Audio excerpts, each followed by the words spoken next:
ಯಾವುದೇ ಶುಭ ಕೆಲಸಗಳಿಗೆ ಮುಹೂರ್ತ ಇಡಬೇಕಾದ್ರೆ ಜ್ಯೋತಿಷಿಗಳು ಮೊದಲಿಗೆ ಯಾವ ಯಾವ ಮುಖ್ಯವಾದ ಅಂಶಗಳನ್ನ ನೋಡ್ಬೇಕು ಅನ್ನೋದನ್ನ ದಯವಿಟ್ಟು ತಿಳಿಸ್ಕೊಡಿ ಸರ್. ಶ್ರೀ ಗುರುಭ್ಯೋ ನಮಃ. ಗುರುರ್ಬ್ರಹ್ಮ ಗುರುರ್ವಿಷ್ಣು ಗುರುರ್ದೇವೋ ಮಹೇಶ್ವರ. ಗುರುಃ ಸಾಕ್ಷಾತ್ ಪರಂ ಬ್ರಹ್ಮ ತಸ್ಮೈ ಶ್ರೀ ಗುರವೇ ನಮಃ. ಸರ್ವೇಭ್ಯೋ ಋಷಿಭ್ಯೋ ನಮಃ. ಸರ್ವೇಭ್ಯೋ ಶಾಸ್ತ್ರ ಪ್ರವರ್ತಕೇಭ್ಯೋ ನಮಃ. ಬಂಧು ಮಿತ್ರರೇ, ಇತ್ತೀಚಿನ ಕೆಲವು ತಿಂಗಳುಗಳಿಂದ ಅಥವಾ ಹೆಚ್ಚು ಕಮ್ಮಿ ಒಂದು ವರ್ಷನೇ ಆಗ್ತಾ ಬಂತು, ನಾವು ಕೆಲವು ಕಾರಣಾಂತರಗಳಿಂದ ಯೂಟ್ಯೂಬ್ನಲ್ಲಿ ಕೆಲವು ವಿಡಿಯೋಗಳನ್ನು ಅಥವಾ ಯಾವುದೇ ವಿಡಿಯೋಗಳನ್ನು ಮಾಡೋಕ್ಕಾಗಿರಲಿಲ್ಲ. ಅದಕ್ಕಾಗಿ ದಯವಿಟ್ಟು ಕ್ಷಮೆ ಇರಲಿ. ಈ ಒಂದು ಪ್ರಶ್ನೆ ಇವತ್ತು ಏನು ತಗೊಂಡಿದೆ, ಇದನ್ನ ನನಗೆ ಕೇವಲ ಬೆಂಗಳೂರಲ್ಲ, ಕರ್ನಾಟಕ ಅಲ್ಲ, ಔಟ್ಸೈಡ್ ಕರ್ನಾಟಕದಲ್ಲೂ ಕೂಡ ನಮ್ಮ ಯೂಟ್ಯೂಬನ್ನು ನೋಡ್ತಕ್ಕಂತಹ ಜನಗಳು ಇದ್ದಾರೆ. ಆ್ಯಂಡ್ ಈವನ್ ಓವರ್ಸೀಸ್ ಬೇರೆ ದೇಶಗಳಲ್ಲೂ ಕೂಡ ನೋಡಿ ನನಗೆ ಅಮೇರಿಕಾಯಿಂದ, ಜರ್ಮನಿಯಿಂದ, ದುಬೈಯಿಂದ ಮತ್ತು ಆಸ್ಟ್ರೇಲಿಯಾದಿಂದ ಮೆಚ್ಚುಗೆಯನ್ನು ವ್ಯಕ್ತಪಡಿಸಿದ್ದಾರೆ. ನೀವು ಬಹಳ ಚೆನ್ನಾಗಿ ಅನಲೈಸ್ ಮಾಡಿ ಹೇಳ್ತೀರಾ, ಹಾಗಾಗಿ ದಯವಿಟ್ಟು ಹೆಚ್ಚು ಹೆಚ್ಚು ಯೂಟ್ಯೂಬ್ ಈ ಥರ ಇನ್ಫಾರ್ಮೇಷನ್ಸ್ನ ಮಾಡಿ ಅಂತ ಮಾಡೋದಕ್ಕೆ ಮುಂದಕ್ಕೆ ಪ್ರಯತ್ನ ಪಡ್ತೀವಿ ನಾವು, ಇಲ್ಲ ಅಂತಿಲ್ಲ. ಇಲ್ಲಿ ನಮಗೆ ತುಂಬ ಜನ ಪ್ರಶ್ನೆ ಕೇಳಿರೋದೇನು ಅಂದರೆ, ಶುಭ ಕೆಲಸಗಳನ್ನು ಮಾಡಬೇಕಾದಾಗ ಸುಮಾರು ದಿನ ನೀವು ಅವಾಗವಾಗ, ನಾನು ಹಿಂದೆ ಬೇಕಾದಷ್ಟು ವಿಡಿಯೋ, ಈಗಾಗಲೇ ಹೆಚ್ಚು ಕಮ್ಮಿ 170 ಆಡಿಯೋಸ್ ಆ್ಯಂಡ್ ವಿಡಿಯೋಸ್ ಮಾಡಿದ್ದೀವಿ ನಾವು. ತುಂಬ ಕಡೆ ಹೇಳಿದೆ ನಾವು ಇಂತಿಂಥದ್ದು ವರ್ಜ್ಯ ತಿಥಿಗಳು, ವರ್ಜ್ಯ ವಾರಗಳು, ವರ್ಜ್ಯ ನಕ್ಷತ್ರಗಳು, ಇಂಥದ್ರೊಳಗೆಲ್ಲ ಶುಭ ಕೆಲಸ ಮಾಡೋ ಹಾಗಿಲ್ಲ. ನೀವು ಅಷ್ಟೆಲ್ಲ ಹೇಳಿದ್ರು ಕೂಡ ಮುಹೂರ್ತಗಳಿಗೆ ಎಷ್ಟೊಂದು ಮುಹೂರ್ತಗಳು ಇಟ್ಕೊಂಡಿರ್ತಾರೆ. ಇದು ಹೇಗೆ ಮುಹೂರ್ತಕ್ಕೆ ನಾವು ಮುಖ್ಯವಾಗಿ ಏನನ್ನ ನೋಡಬೇಕು, ಯಾಕೆ ಅಂದರೆ ತುಂಬ ಜನ ಮಾಡ್ತಕ್ಕಂತಹ ಮಿಸ್ಟೇಕ್ ಏನು ಅಂತ ಫಸ್ಟ್ ಹೇಳ್ತೀನಿ. ನೀವುಗಳು ಸಮ್ ಎಕ್ಸ್ ಪರ್ಸನ್, ನೀವು ಅಂದ ತಕ್ಷಣ ಯಾರು ಬೇಕಾದ್ರೂ ಆಗಿರ್ಬೋದು, ನಿಮ್ಮ ಮನೇಲಿ ಶುಭ ಕೆಲಸ ಆಗ್ತಿದೆ ಅಂದ ತಕ್ಷಣ ನಿಮ್ಮ ಮನೆ ಪುರೋಹಿತನ ಹೋಗ್ಬಿಟ್ಟು ಮುಹೂರ್ತ ಇಡಿಸ್ಕೊಳ್ತೀರ. ಪುರೋಹಿತನಿಗೆ ಮುಹೂರ್ತ ಇಡಕ್ಕೆ ಬರುತ್ತೋ ಇಲ್ಲೋ ನನಗೆ ಗೊತ್ತಿಲ್ಲ. ಯಾಕೆ ಅಂದರೆ ಪೌರೋಹಿತ್ಯ ಬೇರೆ, ಜ್ಯೋತಿಷ ಬೇರೆ. ಅಥವಾ ದೇವಸ್ಥಾನದಲ್ಲಿ ಅರ್ಚಕರು ಬೇರೆ. ದೇವಸ್ಥಾನಕ್ಕೆ ಹೋಗ್ತೀರಾ, ಅರ್ಚಕರನ್ನು ಕೇಳ್ತೀರಾ, ಅವರು ಜ್ಯೋತಿಷಾಸ್ತ್ರವನ್ನ ಆಳವಾಗಿ ಅಧ್ಯಯನ ಮಾಡಿದ್ರೆ ಎಕ್ಸೆಪ್ಷನ್ ಕೇಸು. ಮಾಡಿಲ್ಲ ಅಂದಾಗ ನೀವು ಜ್ಯೋತಿಷಿಗಳನ್ನ ಬಿಟ್ಟು ಬೇರೆ ಯಾರ ಹತ್ರ ಮುಹೂರ್ತ ಇಡಿಸ್ಕೊಂಡ್ರು ಪ್ರಯೋಜನ ಇಲ್ಲ. ಅದರೊಳಗೂ ಸರಿಯಾದ ಜ್ಯೋತಿಷಿಗಳು ಆಗಿರ್ಬೇಕು ಇವತ್ತಿನ ಲೈಫ್ ಸ್ಟೈಲ್ಗೆ. ಯಾಕೆಂದ್ರೆ ಇವತ್ತಿನ ಈ ಸೋಷಿಯಲ್ ಮೀಡಿಯಾ, ಯೂಟ್ಯೂಬ್ ಹಾವಳಿಗಳಿಂದ ಯಾವ ಥರ ಆಗಿದೆ ಅಂದರೆ, ಹೆಚ್ಚು ಕಮ್ಮಿ 95% ಅಥವಾ ಈವನ್ ಮೋರ್ ಫೇಕ್ ಪೀಪಲ್ಲೇ ಇರ್ತಕ್ಕಂಥದ್ದು ಯೂಟ್ಯೂಬ್ಗಳಲ್ಲಿ. ಫೇಕ್ ಅನ್ನೋದಕ್ಕಿಂತ ಹೆಚ್ಚಾಗಿ they are not really qualified. ಯಾಕೆ ಅಂದರೆ ಶಾಸ್ತ್ರ ಗ್ರಂಥಗಳ ಅಧ್ಯಯನ ಮಾಡಿರೋದಿಲ್ಲ, ಸಂಸ್ಕೃತ ಪರಿಜ್ಞಾನ ಇರೋದಿಲ್ಲ, ಇಂಥದ್ದೆಲ್ಲ ತುಂಬ ಜನ ಇರ್ತಾರೆ. ಇನ್ನು ಡೈರೆಕ್ಟಾಗಿ ವಿಷಯಕ್ಕೆ ಬರೋದಿತ್ತು ಅಂದರೆ, ಯಾವುದೇ ಶುಭ ಕೆಲಸವನ್ನು ನಾವು ಮಾಡಬೇಕು ಅಂದ್ರೂ ಮುಖ್ಯವಾಗಿ ಮೊದಲಿಗೆ ಏನನ್ನು ನೋಡಬೇಕು ಅಂದರೆ, ಯಾವ ವ್ಯಕ್ತಿ ಯಾವ ಕೆಲಸವನ್ನು ಮಾಡ್ತಿದ್ದಾರೆ ಆ ವ್ಯಕ್ತಿ ಜನ್ಮ ನಕ್ಷತ್ರ, ಜನ್ಮ ರಾಶಿ ಗೊತ್ತಿದ್ದರೆ ಆ ಜನ್ಮ ನಕ್ಷತ್ರ, ಜನ್ಮ ರಾಶಿ ಮೇಲೆ, ಅಥವಾ ಆ ಜನ್ಮ ನಕ್ಷತ್ರ ಗೊತ್ತಿಲ್ಲ, ಅವ್ರು ಹುಟ್ಟಿ ಡೇ ಟು ಟೈಮ್ ಎಲ್ಲ ಇಲ್ಲ, ಬರ್ತ್ ಡೀಟೇಲ್ಸ್ ಇಲ್ಲ ಅಂದರೆ ಅವ್ರಿಗೆ ಏನು ಹೆಸರಿರುತ್ತೆ ಅದಕ್ಕೆ ನಾಮ ನಕ್ಷತ್ರ ಅಂತ ಕರಿತೀವಿ. ಇವಾಗ ಲೋಕೇಶ್ ಅಂತ ಹೆಸರಿತ್ತು ಅಂದರೆ ಚೂಚೆ, ಚೋಲ, ಅಶ್ವಿನಿ, ಲೀಲು, ಲೇಲೋ, ಭರಣಿ ಅಂತ ಹೇಳ್ತೀವಿ. ಭರಣಿ ನಕ್ಷತ್ರ ಲೋಕೇಶ್ ಅನ್ನೋದಾಗತ್ತೆ. ಅದೇ ರೀತಿಯಲ್ಲಿ ನಾವು ಇನ್ಯಾವುದೋ ರಮ ಅಂತ ಹೆಸರಿದೆ ಅಂತ ಇಟ್ಕೊಳ್ತು ಅಂದರೆ ಅಕಸ್ಮಾತು ಪೇಪೋರಾದಿ ಚಿತ್ತ ನಕ್ಷತ್ರ ತುಲಾರಾಶಿ ಅಂತ ಹೇಳ್ತೀವಿ. ಹೀಗೆ ನಾಮ ನಕ್ಷತ್ರದ ಮೇಲೆ ಗಣನೆ ಮಾಡಬೇಕಾಗತ್ತೆ. ನಾವು ಏನನ್ನ ಮೊದಲಿಗೆ ಗಣನೆ ಮಾಡ್ಬೇಕು ನಾವು ಅಂದರೆ, ಕರೆಕ್ಟಾಗಿ ಅರ್ಥ ಮಾಡ್ಕೊಳ್ಳಿ, ಹೇಳ್ತಾ ಇದ್ದೀನಿ. ಎಲ್ಲ ಶುಭ ಕೆಲಸಗಳಿಗೂ ಕೂಡ ತಾರಾಬಲ, ಚಂದ್ರಬಲವನ್ನು ಮೊದಲಿಗೆ ನೋಡಬೇಕು. ಇದನ್ನ ನನಗೆ ನೂರಾರು ಜನ ಫೋನ್ ಮಾಡಿ ಕೇಳಿದ್ರು ಸುಮಾರು ವರ್ಷಗಳಿಂದ. ನಾನು ಬೇರೆ ಯೂಟ್ಯೂಬ್ ಚಾನಲಲ್ಲಿ ಮಾಡಿಕೊಟ್ಟಿದ್ದೆ ಆ್ಯಕ್ಚುಲಿ, ಹೋಗಿ ಅದನ್ನು ಬೇಕಾದಷ್ಟು ಜನ ನೋಡಿ ಮೆಚ್ಚುಗೆ ವ್ಯಕ್ತಪಡಿಸಿದ್ರು. ನಿಮ್ಮ ಯೂಟ್ಯೂಬ್ ಚಾನಲಲ್ಲಿ ಇಲ್ಲ ಅಂತ ನನಗೆ ತುಂಬ ಜನ ಹೇಳಿದ್ರು. ಅದಕ್ಕೋಸ್ಕರ ಮತ್ತೆ ಮಾಡ್ತಾ ಇದ್ದೀವಿ ನಾವಿಲ್ಲಿ. ಹಾಗಾಗಿ ಮೊದಲಿಗೆ ತಾರಾಬಲವನ್ನು, ಚಂದ್ರಬಲವನ್ನು ನೋಡಬೇಕು. ನಾವು ಯಾವುದೇ ಶುಭ ಕೆಲಸವನ್ನು ಮಾಡಬೇಕಾದ್ರೂ ಕೂಡ ತದೇವ ಲುಬ್ಧಂ ಸುದೇಂ ತದೇವ ತಾರಾಬಲಂ ಚಂದ್ರಬಲಂ ತದೇವ ವಿದ್ಯಾಬಲಂ ದೈವಬಲಂ ತದೇವ ಲಕ್ಷ್ಮೀ ಪತೇತೇಂಘ್ರಿ ಯುಗಂ ಸ್ಮರಾಮಿ ಅಂತ ಶುರು ಮಾಡ್ತೀವಿ. ತದೇವ ಲಗ್ನಂ ಸುದಿನಂ ತದೇವ ತಾರಾಬಲಂ ಚಂದ್ರಬಲಂ ತದೇವ. ತಾರಾಬಲ, ಚಂದ್ರಬಲ ಎರಡೂ ಇರಬೇಕು. ಯಾವ ವ್ಯಕ್ತಿಯ ಹೆಸರಿನಲ್ಲಿ ಶುಭ ಕೆಲಸ ಮಾಡ್ತೀವಿ, ಇವಾಗ ಗೃಹಪ್ರವೇಶ ಮಾಡ್ತಿದ್ದೀವಿ ಅಂದರೆ ಆ ಕರ್ತನ ಹೆಸರಲ್ಲಿ, ನಾಮಕರಣ ಮಾಡ್ತಿದ್ವಿ ಅಂದರೆ ಆ ಮಗುವಿಗೆ, ಮದುವೆ ಮಾಡ್ತಿದ್ದಾರೆ ಅಂದರೆ ಹುಡುಗ ಹುಡುಗಿ ಇಬ್ಬರಿಗೂ ಕೂಡ ಇದು ಬಹಳ ಕರೆಕ್ಟಾಗಿ ಅರ್ಥ ಮಾಡ್ಕೊಳ್ಳಿ. ಮುಂದಕ್ಕೆ ನಾವು ಇದಕ್ಕೆ ಸಪರೇಟಾಗಿ ಎಕ್ಸ್ಕ್ಲೂಸಿವ್ ಆಗಿ ವಿಡಿಯೋ ಮಾಡ್ತೀವಿ. ಮದುವೆದಕ್ಕೆ ಗೃಹಪ್ರವೇಶಕ್ಕೆಲ್ಲ ಎಕ್ಸ್ಕ್ಲೂಸಿವ್ ಆಗಿ ವಿಡಿಯೋ ಮಾಡ್ತೀವಿ ನಾವು. ಯಾಕೆಂದ್ರೆ ಅದನ್ನ ನಮಗೆ ತುಂಬಾ ಜನ ಕೇಳಿದ್ದಾರೆ, ಅದಕ್ಕೋಸ್ಕರನೇ ಅದನ್ನು ಮಾಡ್ತೀವಿ. ಹಾಗಾಗಿ ಮದುವೆಗೆ ಆಯ್ತು ಅಂದ್ರೆ ಹುಡುಗ ಹುಡುಗಿ ಇಬ್ಬರಿಗೂ ತಾರಾಬಲ ಚಂದ್ರಬಲ ಬರಬೇಕು. ನಾಮಕರಣ ಮಾಡಿದ್ರೆ ಮಗುವಿಗೆ ತಾರಾಬಲ ಚಂದ್ರಬಲ ಬರಬೇಕು, ಬೇರೆಯವ್ರಿಗೆ ಬರಬೇಕಾಗಿಲ್ಲ. ಮಗು ತಂದೆ ತಾಯಿಗೆ ಬರಬೇಕಾಗಿಲ್ಲ. ಅವ್ರಿಗೆ ಯಾವ ತಾರಾಬಲ ಚಂದ್ರಬಲ ಇದು ನಡೆಯುತ್ತೆ. ಯಾಕಂದ್ರೆ ಮಾಡ್ತಿರೋದು ಕರ್ಮ ಮಗುವಿಗೆ, ನೀವು ತಂದೆ ತಾಯಿಗಲ್ಲ. ದೇ ಆರ್ ನೋವೇ ರಿಲೇಟೆಡ್ ವಿತ್ ಕರ್ಮ. ಮಾಡೋದು ಎಷ್ಟೋ ಅಷ್ಟೇ, ಅದು ಮಾಡ್ತಿರೋದು ಯಾರಿಗೆ ಅನ್ನೋದು ಇಂಪಾರ್ಟೆಂಟ್. ಹಾಗಾಗಿ ತಾರಾಬಲ ಚಂದ್ರಬಲ ಅಂದ್ರೆ ಏನು ಅನ್ನೋದನ್ನ ಇವತ್ತಿನ ವಿಡಿಯೋದಲ್ಲಿ ನಾನು ಹೇಳೋದಕ್ಕೆ ಹೊರಟಿದ್ದೀನಿ. ಹಾಗೇನೆ ಈ ತಾರಾಬಲ, ತಾರಾ ಅಂದ್ರೆ ನಕ್ಷತ್ರ ಅಂತ ಅರ್ಥ. ನಕ್ಷತ್ರ ಅಂತೀವಿ, ತಾರಾ ಅಂತೀವಿ, ಎಲ್ಲಾನು ಕೂಡ ನಮಗೆ ತಾರಾಬಲ ನಕ್ಷತ್ರ ಬಲ ಅಂತ ಕೆಲವು ಜ್ಯೋತಿಷ ಗ್ರಂಥಗಳಲ್ಲಿ ಹೇಳಿಲ್ಲ ಅಂತಿಲ್ಲ. ಅದೇ ತರಾನೇ ಚಂದ್ರಬಲ. ಮೊದಲಿಗೆ ತಾರಾಬಲ ನೋಡೋಣ. ತಾರಾಬಲ ಅಂದ್ರೆ ಏನು ಅಂದ್ರೆ, ನಮಗೆ ಈ ತಾರಾಬಲ ಅನ್ನೋದನ್ನ ನಾವು ನೋಡಕ್ ಹೋದಾಗ ಯಾವ ತರ ಹೇಗೆ ಮಾಡಬೇಕು ಅನ್ನೋದನ್ನ ನೋಡಿದಾಗ, ಯಾವುದೇ ಶುಭ ಕೆಲಸವನ್ನ ನಾವು ಮಾಡಬೇಕು ಅಂದ್ರೂ ಕೂಡ ತಾರಾಬಲ ಅನ್ನತಕ್ಕಂಥದ್ದು ನಾವು ಕರೆಕ್ಟಾಗಿ ತೋರಿಸ್ತಾ ಇದ್ದೀನಿ ನೋಡಿ. ಈ ವಿಡಿಯೋದಲ್ಲೇ ತೋರಿಸ್ತಾ ಇದ್ದೀನಿ ನಾನು. ನಿಮ್ಮ ಅಂಗೈನ ಹೀಗಿಟ್ಕೊಂಡು ಕಿರುಬೆರಳಿನಿಂದ ಕೆಳಗಿಂದ ಮೇಲಕ್ಕೆ ಪ್ರಾರಂಭ ಮಾಡ್ಕೊಳ್ಳಿ. 1 2 3 4 5 6 7 8 9. ಇನ್ನೂ ಒಂದ್ಸತಿ ಹೇಳ್ತೀನಿ, ಕರೆಕ್ಟಾಗಿ ಅರ್ಥ ಮಾಡ್ಕೊಳ್ಳಿ. 1 ಮಧ್ಯದಲ್ಲಿ 2 ಮೇಲಕ್ಕೆ 3 ಮತ್ತೆ ಎರಡನೇ ಬೆರಳು ಅಂದ್ರೆ ರಿಂಗ್ ಫಿಂಗರ್ ಅಂತೀವಲ್ಲ, ಅದು ಉಂಗುರದ ಬೆರಳು, ಅಲ್ಲಿ ಕೆಳಗಡೆ 4 ಮಧ್ಯದಲ್ಲಿ 5 ಆಮೇಲೆ 6 ಮತ್ತೆ ಮಧ್ಯಮ ಬೆರಳು ಇದು 7 ಮಧ್ಯದಲ್ಲಿ 8 ಮೇಲ್ಗಡೆ ಮಧ್ಯಮ ಬೆರಳು ಮೇಲೆ 9 ಗ್ರಹಗಳಿದೆ, 9 ತಾರಾಬಲ ಇದೆ. ಈ ತಾರಾಬಲ ಏನು ಅಂತ ಸ್ಪಷ್ಟವಾಗಿ ಹೇಳ್ತೀನಿ, ಕರೆಕ್ಟಾಗಿ ಅರ್ಥ ಮಾಡ್ಕೊಳ್ಳಿ. ಯಾತಕ್ಕೆ ಇದನ್ನ ನಾನು ಮಾಡ್ತಾ ಇದ್ದೀನಿ ವಿಡಿಯೋ ಅಂದ್ರೆ, ತುಂಬಾ ಜನ ತಾರಾಬಲ ಚಂದ್ರಬಲನ ನೋಡೋದೇ ಇಲ್ಲ. ಸುಮ್ಮನೆ ಯಾವುದೋ ಒಂದು ಜ್ಯೇಷ್ಠ ಶುಕ್ಲ ಪಂಚಮಿ ದಿನ ಚೆನ್ನಾಗಿದೆ, ಮಾರ್ಗಶಿರ ಶುಕ್ಲ ದಶಮಿ ದಿನ ಚೆನ್ನಾಗಿದೆ ಅಂತ ಇಟ್ಕೊಟ್ಬಿಡ್ತಾರೆ. ಅದು ಪ್ರಯೋಜನ ಇಲ್ಲ. ಆ ತರ ಇಡೀ ಜ್ಯೋತಿಷ್ ಶಾಸ್ತ್ರದ ಮುಹೂರ್ತ ಶಾಸ್ತ್ರದಲ್ಲಿ ಎಲ್ಲೂ ಹೇಳಿಲ್ಲ. ಹಾಗಾಗಿ ಮೊದಲನೇದು ಜನ್ಮ ತಾರೆ, ನಂಬರ್ 1. ಮೊದಲನೇದು ಜನ್ಮ ತಾರೆ, ಎರಡನೇದು ಸಂಪತ್ತಾರೆ, ಮೂರನೇದು ವಿಪತ್ತು ತಾರೆ, ನಾಲ್ಕನೇದು ಕ್ಷೇಮ ತಾರೆ, ಐದನೇದು ಪ್ರತ್ಯಕ್ ತಾರೆ. ಪ್ರತ್ಯರಿ ಅಂತಾನು ಕೆಲವರು ಕರೀತಾರೆ, ಪ್ರತ್ಯಕ್ ಅಂತಾನೆ ಸಂಸ್ಕೃತದಲ್ಲಿ ಪದ ಇರೋದು. ಪ್ರತ್ಯಕ್ ಅಂದ್ರೆ ಆಪೋಸಿಟ್ ಅಂತ ಅರ್ಥ, ಅದಕ್ಕೆ ಮುಂದಕ್ಕೆ ಬರ್ತೀನಿ ನಾನು ಅದಕ್ಕೆ. ಆರನೇದು ಸಾಧನ ತಾರೆ, ಏಳನೇದು ನೈಧನ ತಾರೆ ಅಥವಾ ವಧ ತಾರೆ ಅಂತ ಕರೀತಾರೆ, ಎಂಟನೇದು ಮೈತ್ರ ತಾರೆ, ಒಂಬತ್ತನೇದು ಪರಮ ಮೈತ್ರ ತಾರೆ. ಇನ್ನೂ ಒಂದ್ಸತಿ ಹೇಳ್ತೀನಿ, ಕರೆಕ್ಟಾಗಿ ಕೇಳಿಸ್ಕೊಳ್ಳಿ. ಒಂದನೇದು ಜನ್ಮ ತಾರೆ, ಎರಡನೇದು ಸಂಪತ್ತು ತಾರೆ, ಮೂರನೇದು ವಿಪತ್ತು ತಾರೆ, ನಾಲ್ಕನೇದು ಕ್ಷೇಮ ತಾರೆ, ಐದನೇದು ಪ್ರತ್ಯಕ್ ತಾರೆ, ಆರನೇದು ಸಾಧನ ತಾರೆ, ಏಳನೇದು ನೈಧನ ತಾರೆ, ಎಂಟನೇದು ಮೈತ್ರ ತಾರೆ, ಒಂಬತ್ತನೇದು ಪರಮ ಮೈತ್ರ ತಾರೆ. ಇದೇ ಆರ್ಡರ್ಲಿ ನಿಮ್ಮ ಜನ್ಮ ನಕ್ಷತ್ರ ನಿಮಗೆ ಗೊತ್ತಿದ್ದರೆ, ಉದಾಹರಣೆಗೆ ನಿಮ್ಮ ಜನ್ಮ ನಕ್ಷತ್ರ ಈಗ ಫಾರ್ ಎಕ್ಸಾಂಪಲ್ ಅಶ್ವಿನಿ ಅಂತ ಅನ್ಕೋಣ, ಸುಮ್ಮನೆ ಮೊದಲನೇ ನಕ್ಷತ್ರ ಅದೇ ಆದ್ರಿಂದ ಅಶ್ವಿನಿ ಅಂತ ಇಟ್ಕೊಂಡ್ರೆ, ಅಶ್ವಿನಿನೂ ಸೇರಿಸ್ಕೊಂಡು ಕೌಂಟ್ ಮಾಡ್ಬೇಕು ನೀವು. ಅಶ್ವಿನಿ, ಭರಣಿ, ಕೃತ್ತಿಕ, ರೋಹಿಣಿ, ಮೃಗಶಿರ, ಆರ್ದ್ರ, ಪುನರ್ವಸು, ಪುಷ್ಯ, ಆಶ್ಲೇಷ, ಮಖ, ಪುಬ್ಬ, ಉತ್ತರ, ಹಸ್ತ, ಚಿತ್ತ, ಸ್ವಾತಿ, ವಿಶಾಖ, ಅನುರಾಧ, ಜ್ಯೇಷ್ಠ, ಮೂಲ, ಪೂರ್ವಾಷಾಢ, ಉತ್ತರಾಷಾಢ, ಶ್ರವಣ, ಧನಿಷ್ಠ, ಶತಭಿಷ, ಪೂರ್ವಭಾದ್ರ, ಉತ್ತರಭಾದ್ರ, ರೇವತಿ ಮತ್ತೆ ಅಶ್ವಿನಿ ಬಂದು ನಿಲ್ಲುತ್ತೆ.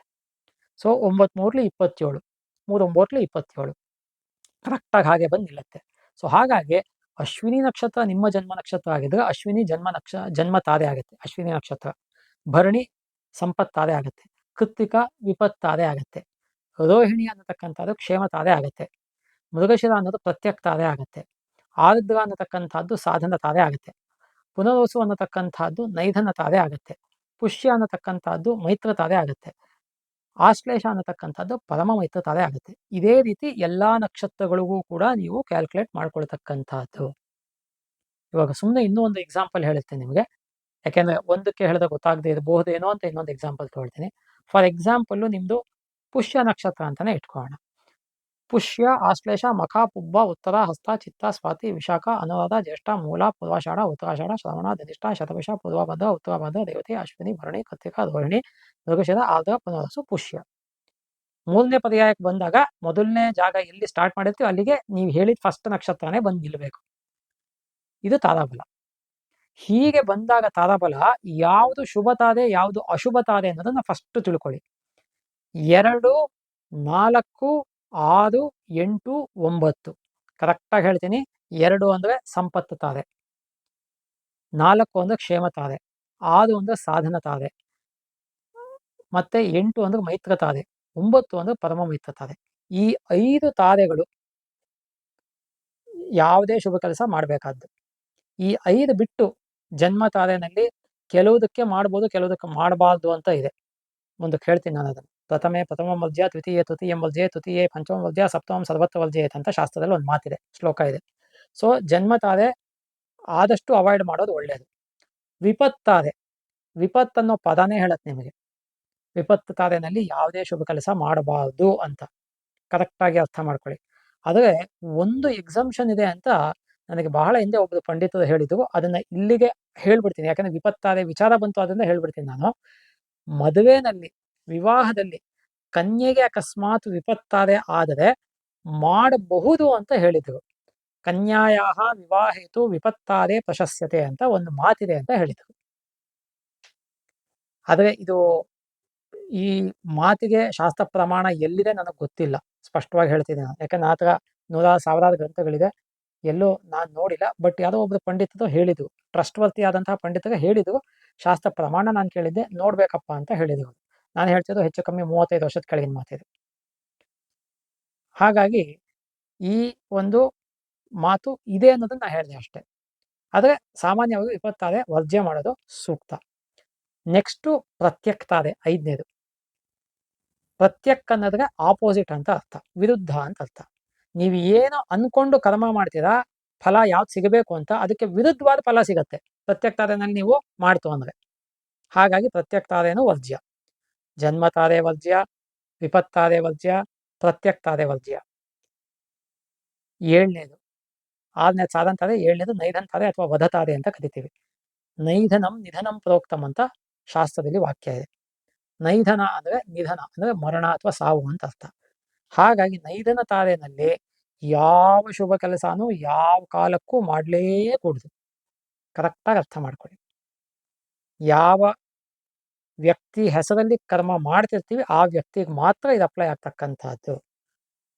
ಇದು ಬಹಳ ಇಂಪಾರ್ಟೆಂಟ್. ಯಾತಕ್ಕೆ ಇದನ್ನೆಲ್ಲ ನಾನು ಇಷ್ಟು ಡೀಟೇಲ್ ಆಗಿ ಹೇಳ್ತಿದ್ದೀನಿ ಅಂದ್ರೆ, ನನಗೆ ಬಹಳ ರೀಸೆಂಟ್ ಆಗಿ ಯಾವುದೋ ಒಬ್ರು ಬಂದಿದ್ರು. ನನಗೆ ನಮ್ಮ ಮನೆಯವರಿಗೆ ಎಲ್ರಿಗೂ ಹೊಂದೋ ಅಂತಹ ಮುಹೂರ್ತ ಇಟ್ಕೊಡಿ ಅಂತ ಕೇಳಿದ್ರು. ನಾನು ಬಹಳ ಹಿಂದೆನೆ ಅದನ್ನ ಒಂದ್ಸತಿ ಹೇಳಿದ್ದೆ. ಜ್ಯೋತಿಷ್ಯ ಶಾಸ್ತ್ರ ಗ್ರಂಥದಲ್ಲಿ ರಾಜಮಾರ್ತಾಂಡ ಅಂತ ಒಂದು ಗ್ರಂಥ ಇದೆ, ಭೋಜರಾಜ ಬರೆದಿರ್ತಕ್ಕಂಥದ್ದು.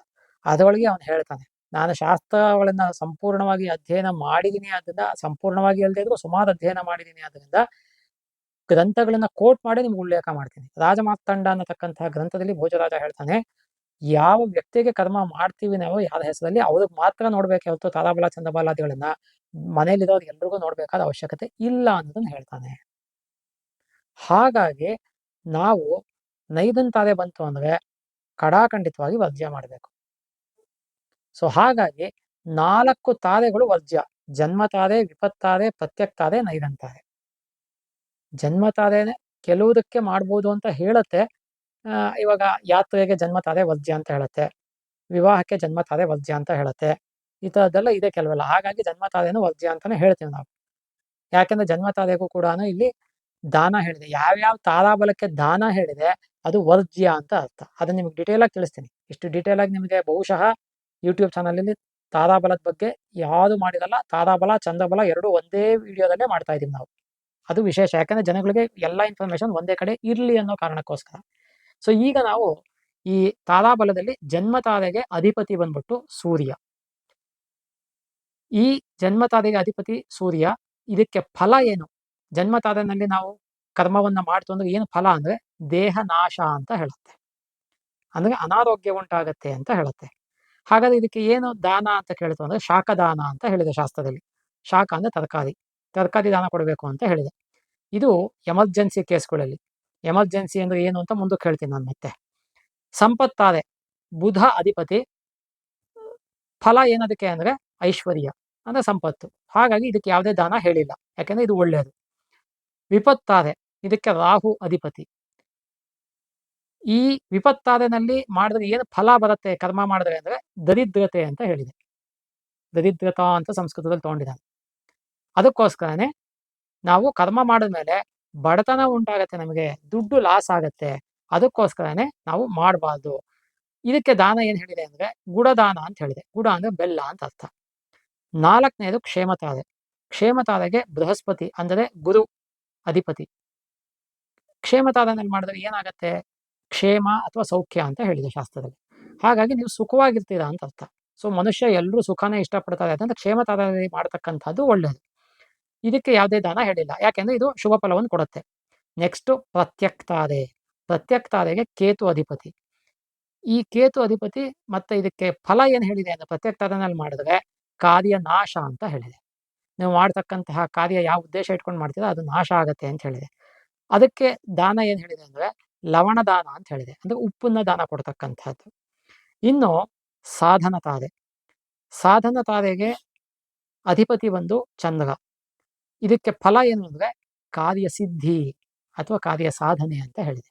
ಹಾಗಾಗಿ ಎಲ್ಲದಕ್ಕಿಂತ ಯಾಕೆಂದ್ರೆ ನಾನು ಇಡೀ ಜ್ಯೋತಿಷಾಸ್ತ್ರವನ್ನ ಪ್ರಾರಂಭ ಮಾಡಿದ್ದೆ ಮುಹೂರ್ತ ಶಾಸ್ತ್ರದಿಂದ. ಸುಮಾರು 41 ವರ್ಷಗಳ ಕೆಳಗೆ ನಮ್ಮ ತಂದೆ ಹತ್ರ ನಾನು ಕಲ್ತ್ಕೊಳ್ಳೋಕೆ ಶುರು ಮಾಡಿದ್ದು. ನಮ್ಮ ತಂದೆ ಬಹಳ ಸಿದ್ಧಹಸ್ತದ ಮುಹೂರ್ತ ಇಡೋದೊಳಗೆ. ಹಾಗಾಗಿ ಅವರಿಂದ ಕಲ್ತಿದ್ದು ಅದಂದ್ರೆ ಅವ್ರು ಯಾವಾಗಲೂ ಹೇಳೋದು ಸಾಧಂತಾರೆ, ಕ್ಷೇಮತಾರೆ, ಸಂಪತ್ತಾರೆ, ಈ ಮೂರನ್ನೇ ಅವರು ಜಾಸ್ತಿ ಪ್ರಿಫರ್ ಮಾಡ್ತಿದ್ರು. ಮೈತ್ರತಾರೆ, ಪರಮ ಮೈತ್ರತಾರೆ, ಆಮೇಲೆ ಸೆಕೆಂಡ್ ಲೆವೆಲ್. ಈ ಮೂರನ್ನೇ ಮೊದಲು ಸಾಧಂತಾರೆ, 2 ಕ್ಷೇಮತಾರೆ, 3 ಸಂಪತ್ತಾರೆ, ಹೀಗೆ ನಮ್ಮ ತಂದೆ ಹೇಳ್ತಾ ಇದ್ದಿದ್ದು. ಹಾಗಾಗಿ ಕಾರ್ಯಸಿದ್ಧಿ ಆಗತ್ತೆ. ಹಾಗಾಗಿ ಇದಕ್ಕೆ ಯಾವುದೇ ದೋಷ ಇಲ್ಲ, ಅದರಿಂದ ದಾನನೂ ಇಲ್ಲ. 7ನೇದು ನೈಧನ ತಾರೆ ಅಥವಾ ವಧ ತಾರೆ. ಇದಕ್ಕೆ ಶನಿ ಅಧಿಪತಿ. ಈ ನೈಧನ ತಾರೆನಲ್ಲಿ ಮಾಡ್ತು ಅಂದ್ರೆ ಏನು ಫಲ ಅಂತ ಹೇಳ್ತು ಅಂದ್ರೆ ಕರ್ಮ ಮಾಡಿದ್ರೆ ಮರಣ ಅಂದ್ರೆ ಸಾವು ಅಂತ ಹೇಳುತ್ತೆ. ಅದಕ್ಕೋಸ್ಕರ ನಿಧನಂ ಪ್ರೋಕ್ತಂ ಅಂತ ಹೇಳಿರೋದು.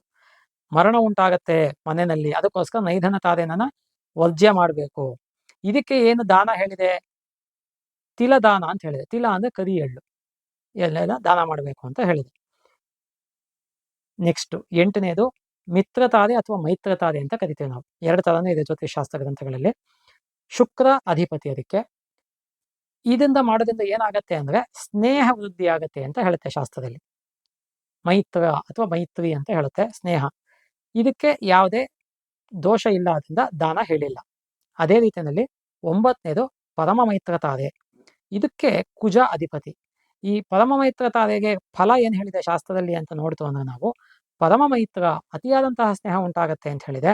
ಹಾಗಾಗಿ ಇಲ್ಲೂ ಯಾವುದು ದೋಷ ಇಲ್ಲ ಅಂತ ಶಾಸ್ತ್ರದಲ್ಲಿ ಹೇಳಿದೆ, ಅದರಿಂದ ಯಾವುದೇ ದಾನ ಕೊಡಬೇಕಾಗಿ ಇಲ್ಲ.